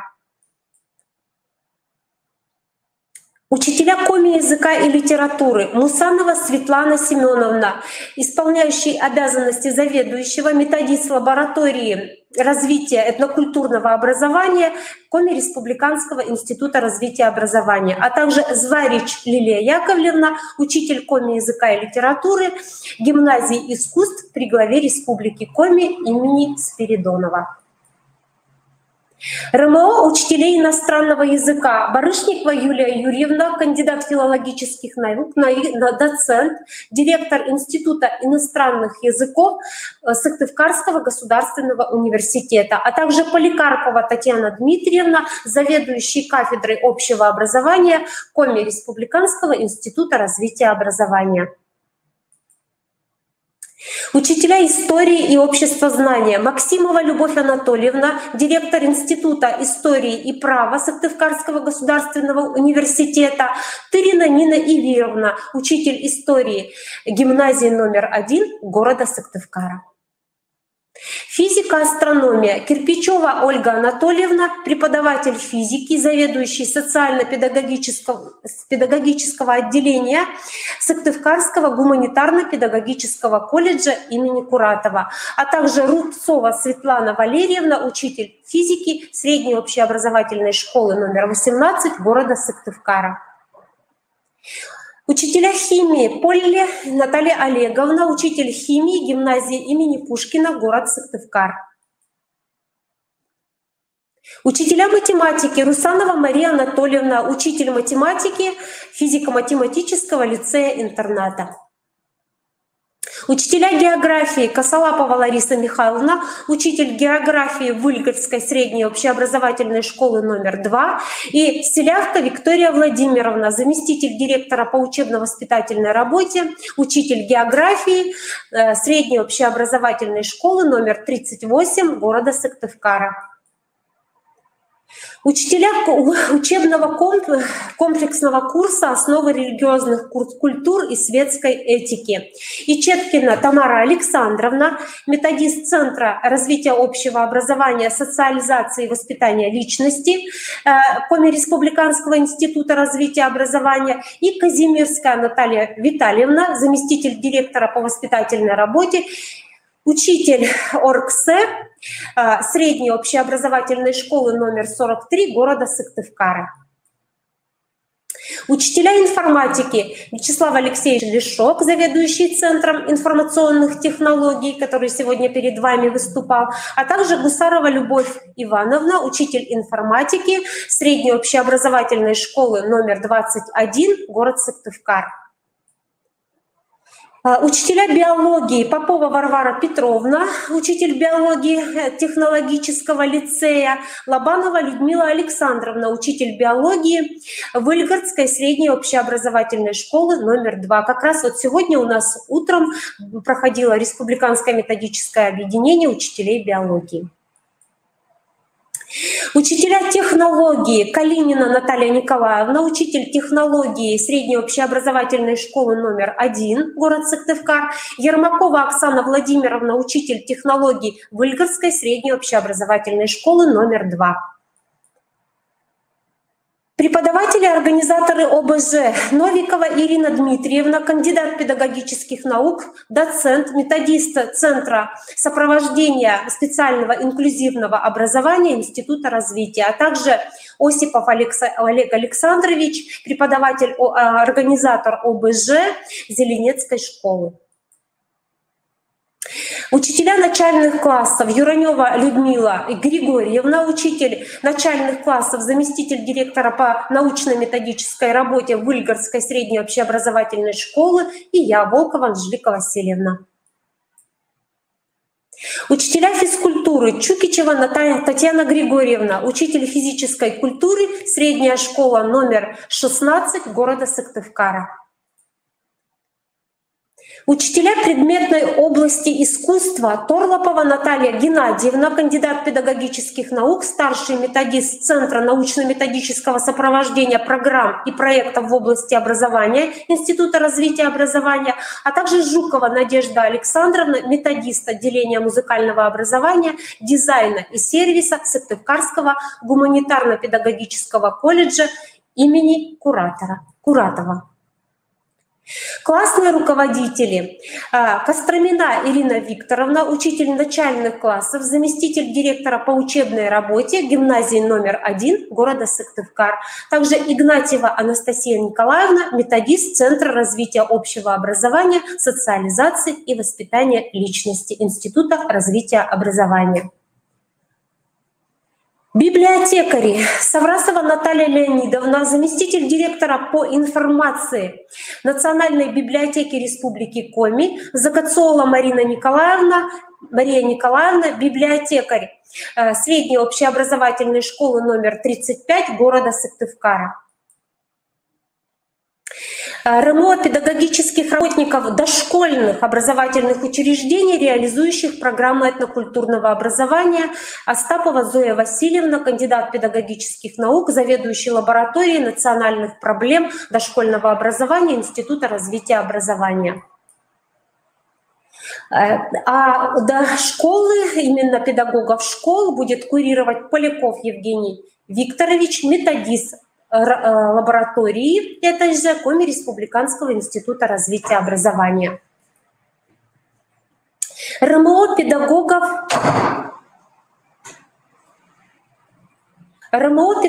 психологов и социальных педагогов Живилова Юлия Валентиновна, руководитель отдела социально-профилактической работы и психолого-педагогического сопровождения образовательных организаций Республики Коми, Республиканский центр психолого-педагогической, медицинской и социальной помощи.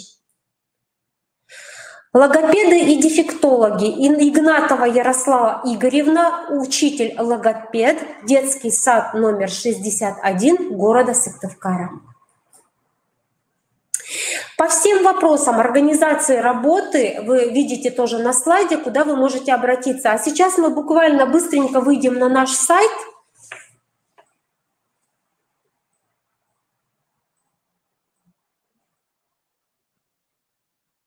Ага, проекты. Через раздел «Проекты»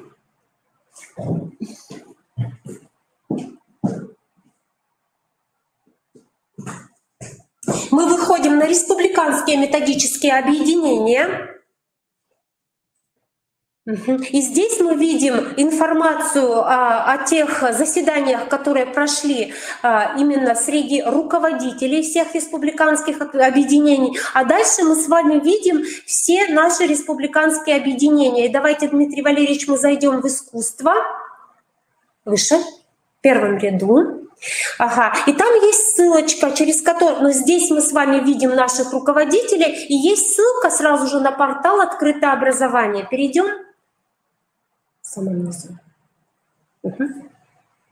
Вот здесь на портале мы с вами видим в разделе «Педагога». Ага.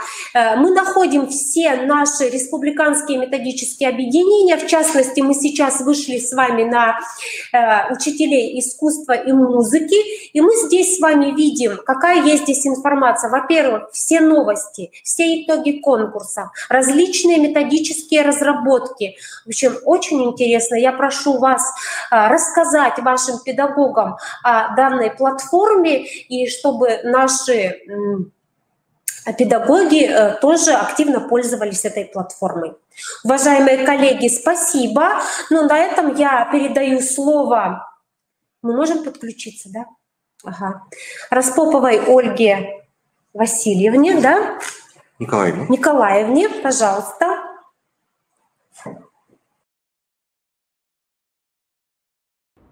Добрый день, уважаемые коллеги. Меня зовут Ольга Николаевна. Я работаю учителем математики на протяжении 26 лет. За моей спиной вы видите много папок. Это мониторинги предметных результатов по алгебре и геометрии на каждого ребенка и на каждый класс, в котором я преподаю. Но давайте, наверное, обо всем по порядку, потому что об этом пойдет сегодня наш разговор. С 1 сентября 2015 года во всех школах страны введены новые образовательные стандарты, которые диктуют необходимость изменения в способах и организации контроля образовательного процесса и оценки его результатов. Также предусматривает введение нового содержания контроля и оценки знаний учащихся, использование новых форм и технологий оценки личностных компетенций учащихся, а также устанавливает персональную ответственность учителя и школы в целом за качество процесса обучения. Поэтому перед школой стала задача создать такую систему оценивания, которая давала бы целостное представление об учебных достижениях ребенка, о достижении им планируемых результатов. На заседаниях метод объединения мы с учителями математики данную систему представили в виде модели оценочной деятельности, которую вы видите сейчас на экране. Об этой модели мы сегодня еще подробно поговорим. На помощь могут прийти различные методы и системы оценивания, но для начала необходимо разрешить некоторые вопросы в процессе внедрения этой системы. И первый вопрос, на который мы сейчас ответим, что оцениваем?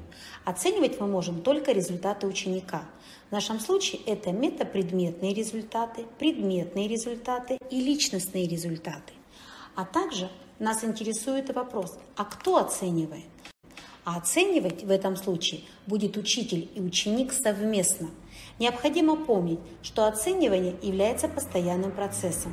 Оценивать можно только то, чему учат. Система оценивания выстраивается таким образом, чтобы учащиеся включались в контрольно-оценочную деятельность, приобретая навыки самооценки и взаимооценки. Оценивание может быть только критериальным. Критерии оценивания выстраиваются на основании уровневого подхода. Это базовый уровень, где минимальный объем знаний необходимый для продолжения обучения по школьной программе. повышенный уровень, способность решать комплексные задачи и высокий уровень, свободное владение материалом. Каждый из нас сталкивался с проблемной ситуацией, возникшей с детьми и родителями после ознакомления с результатами письменной работы. Предлагаю вам познакомиться с моей системой оценивания результатов обучения по математике, а именно системой работы над ошибками. Все письменные работы по математике я делю на две группы – обучающие и контролирующие. К обучающим работам отношу такие, как математический диктант, проверочная, самостоятельная работа, зачет. Контролирующие я называю контрольные работы. Обучающие работы мотивируют ученика, дают право, возможность внутри темы блока повысить уровень отметки, выполнив работу над ошибками. Процедура выставления отметки в журнал за выполнение письменных работ с учетом работы над ошибками перед вами на слайде. Я сейчас ее прокомментирую.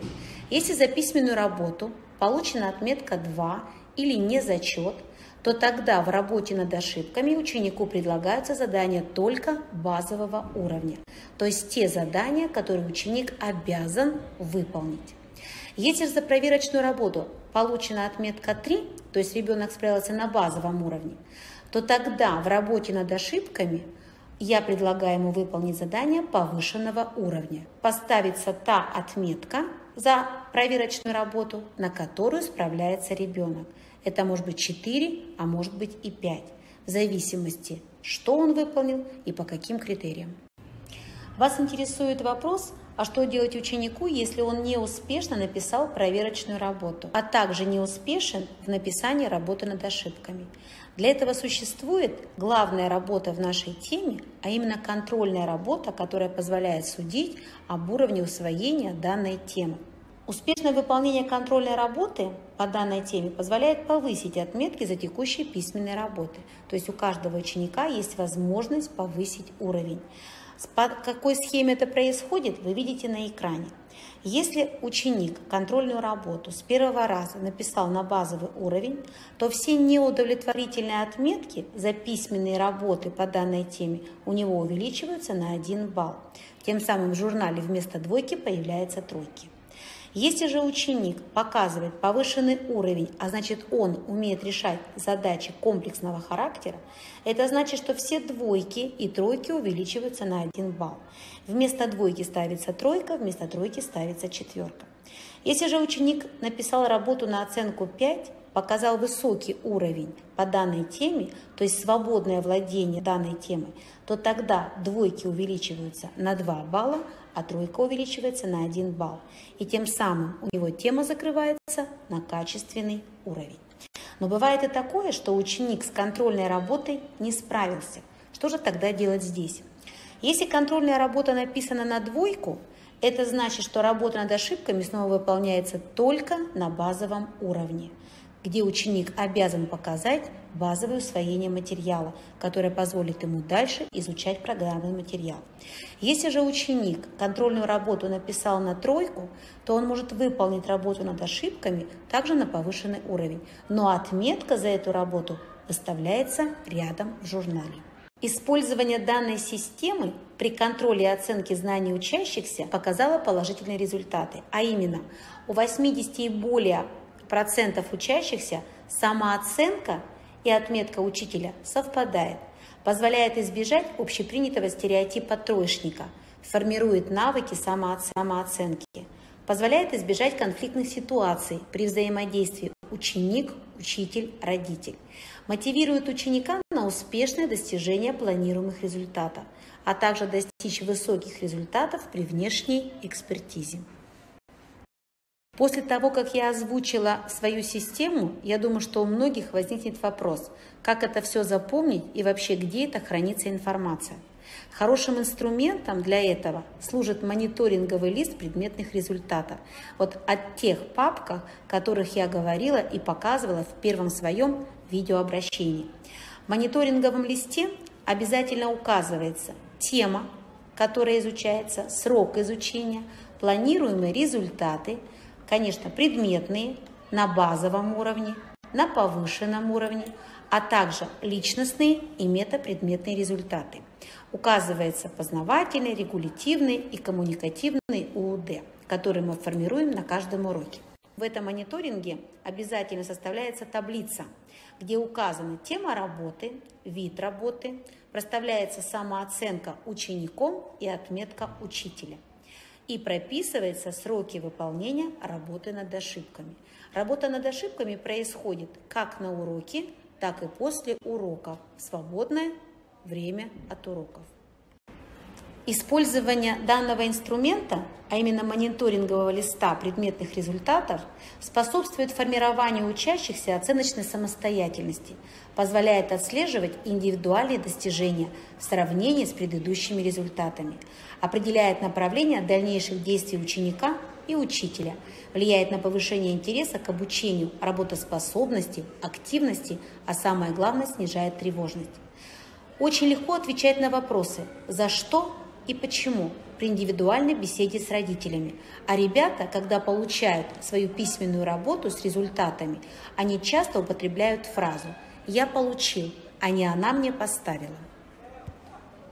На данном слайде вы видите пример работы по теме отношения и пропорции. В левом столбике идет основной текст работы.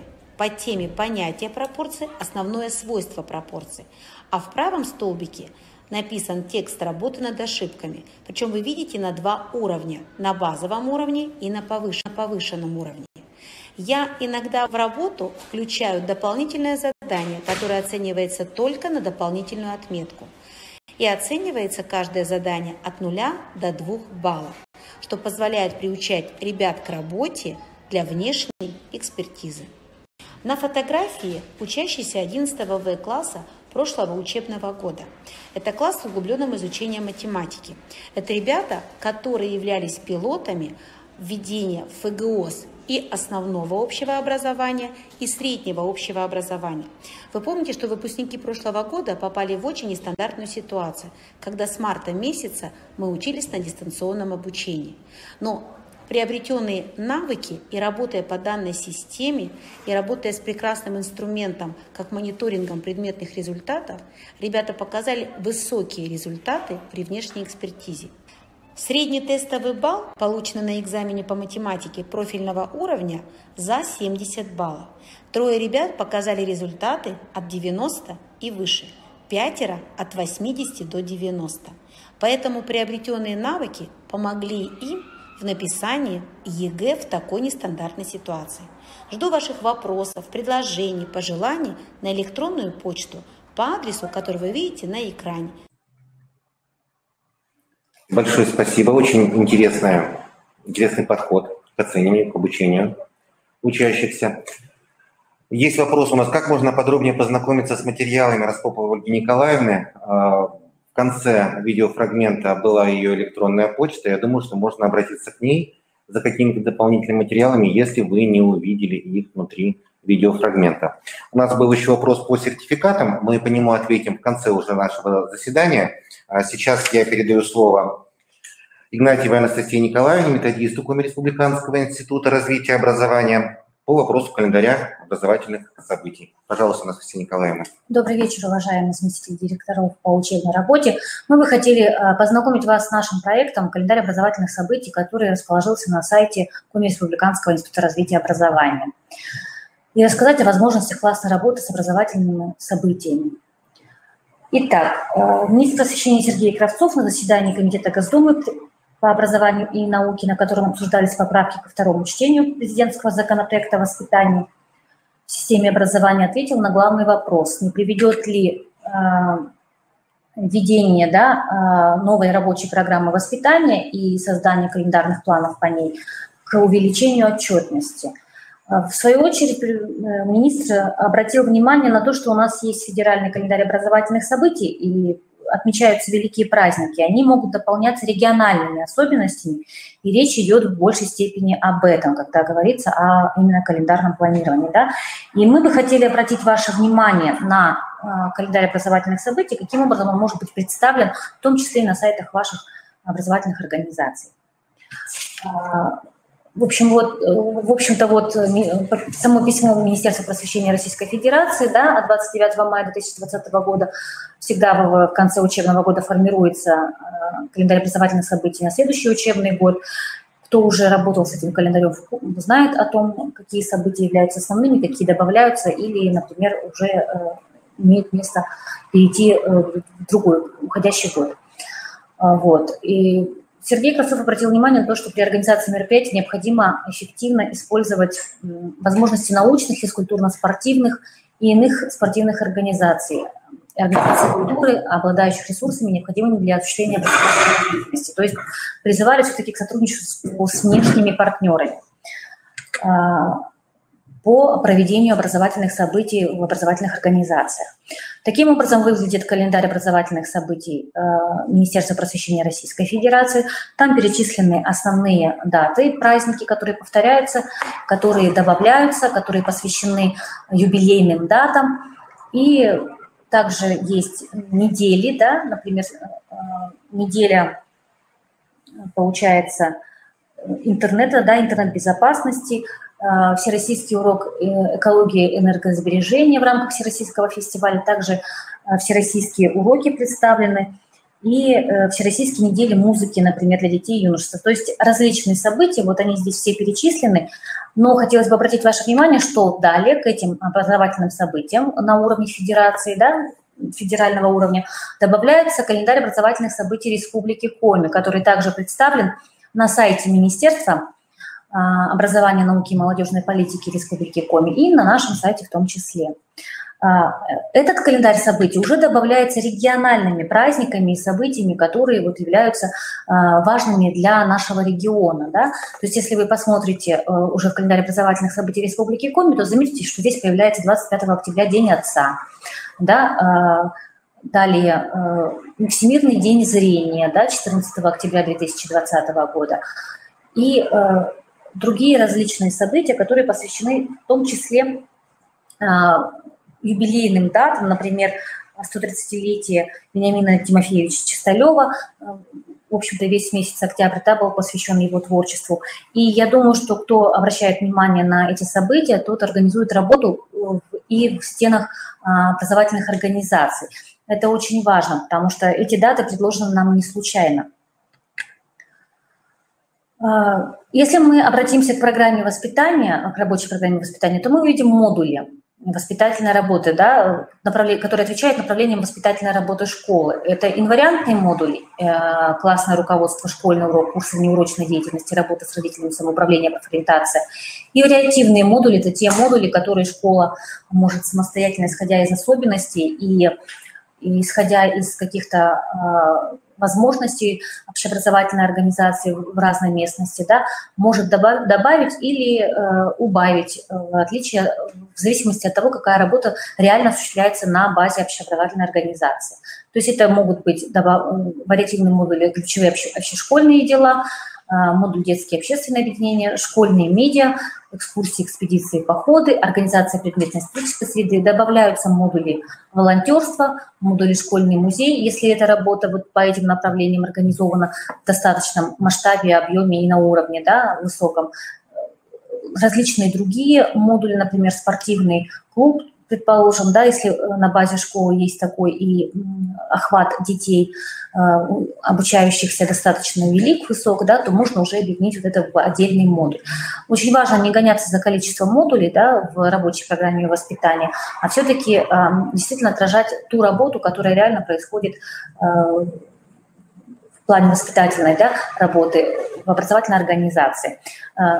К чему мы обращаем внимание на данные модули и направления воспитательной работы школы? К тому, что очень часто они соприкасаются, собственно, с теми образовательными событиями, которые предложены в календаре образовательных событий на уровне Российской Федерации, на уровне Республики Коми. И, возможно, предложены могут быть на уровне муниципалитета, мы все-таки к этому призываем. Да, хотелось бы, чтобы вот те события, которые происходят в муниципалитетах, ваших непосредственных районах, ваших непосредственных городах, где находится ваша общеобразовательная организация, также отражались в той работе, которая проходит в стенах школы на различных уровнях, да, внешкольном, школьном и групповом и классном, предположим, да.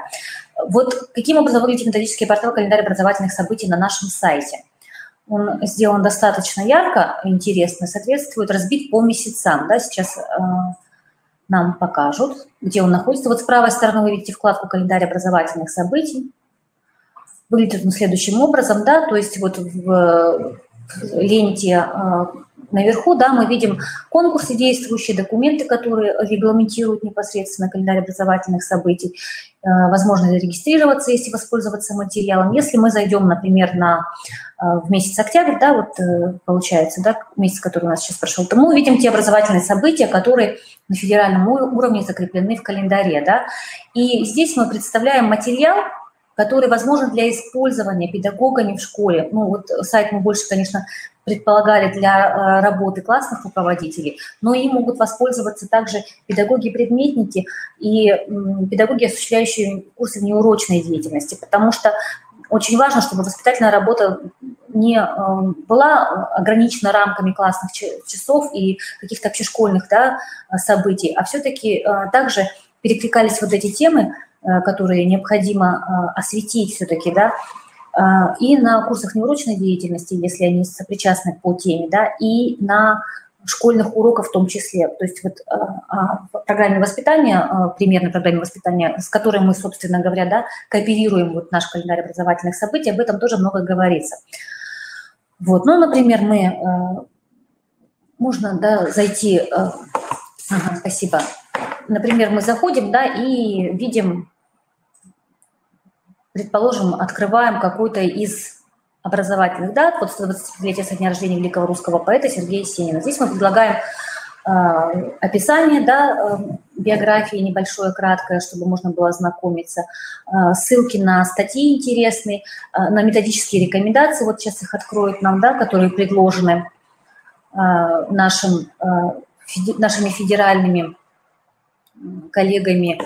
Здесь описание тех форм, в которых может состояться данное событие общеобразовательной организации.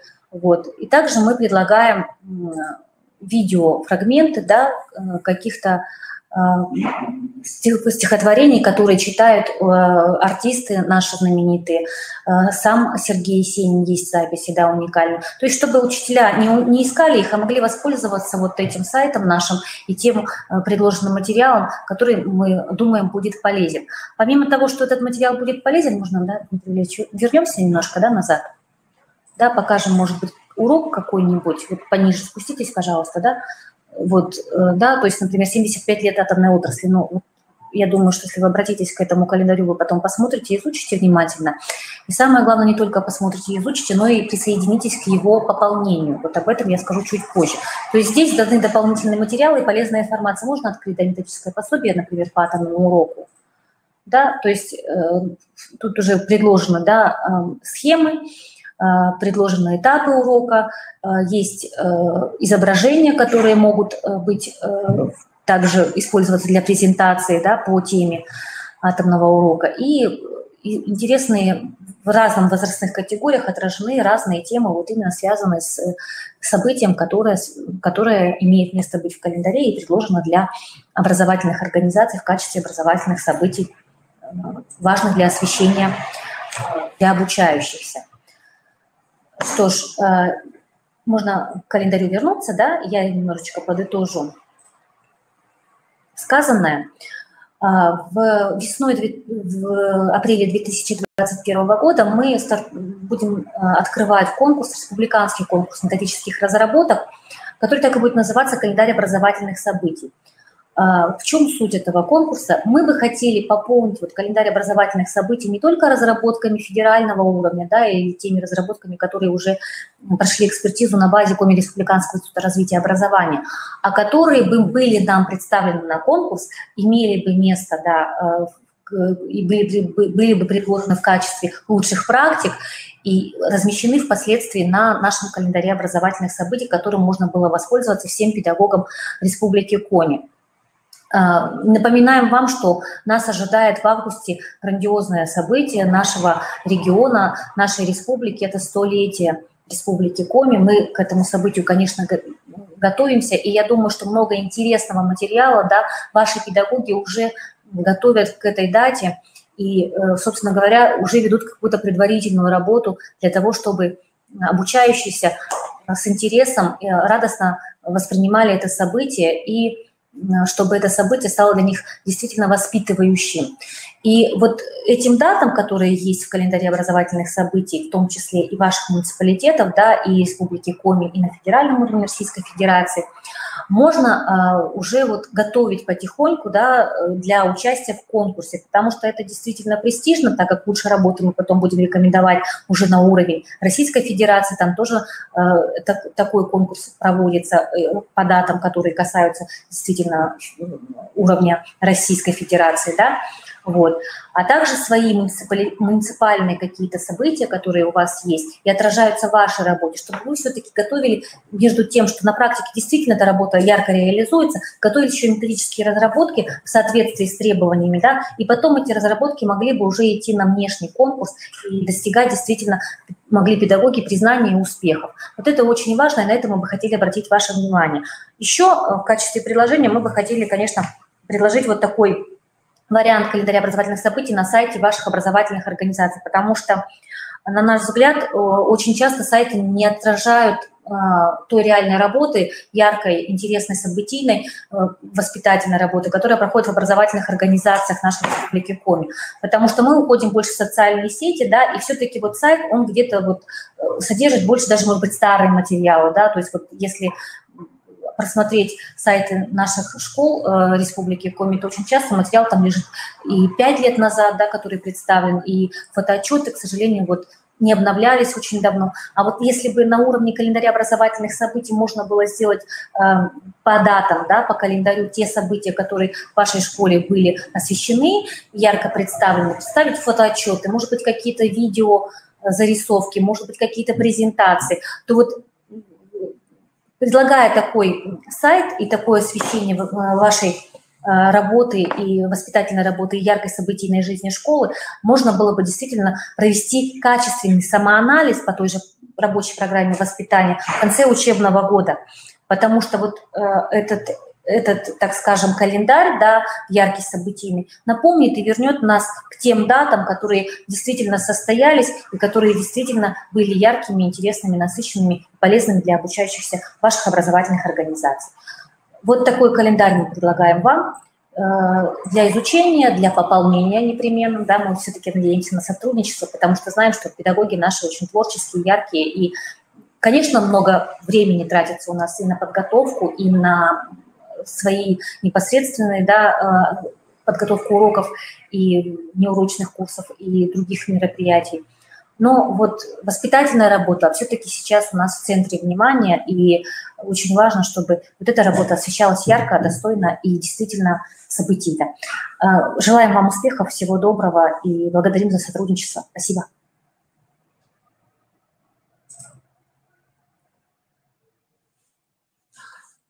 Большое спасибо, Анастасия Николаевна. Мы увидели вопрос по регламенту. Пожелание очень хорошее пожелание, я считаю, мы обязательно учтем при подготовке нашего следующего вебинара. И у нас еще был вопрос по сертификатам за участие в РМО. На него ответит Волкова Анжелика Васильевна.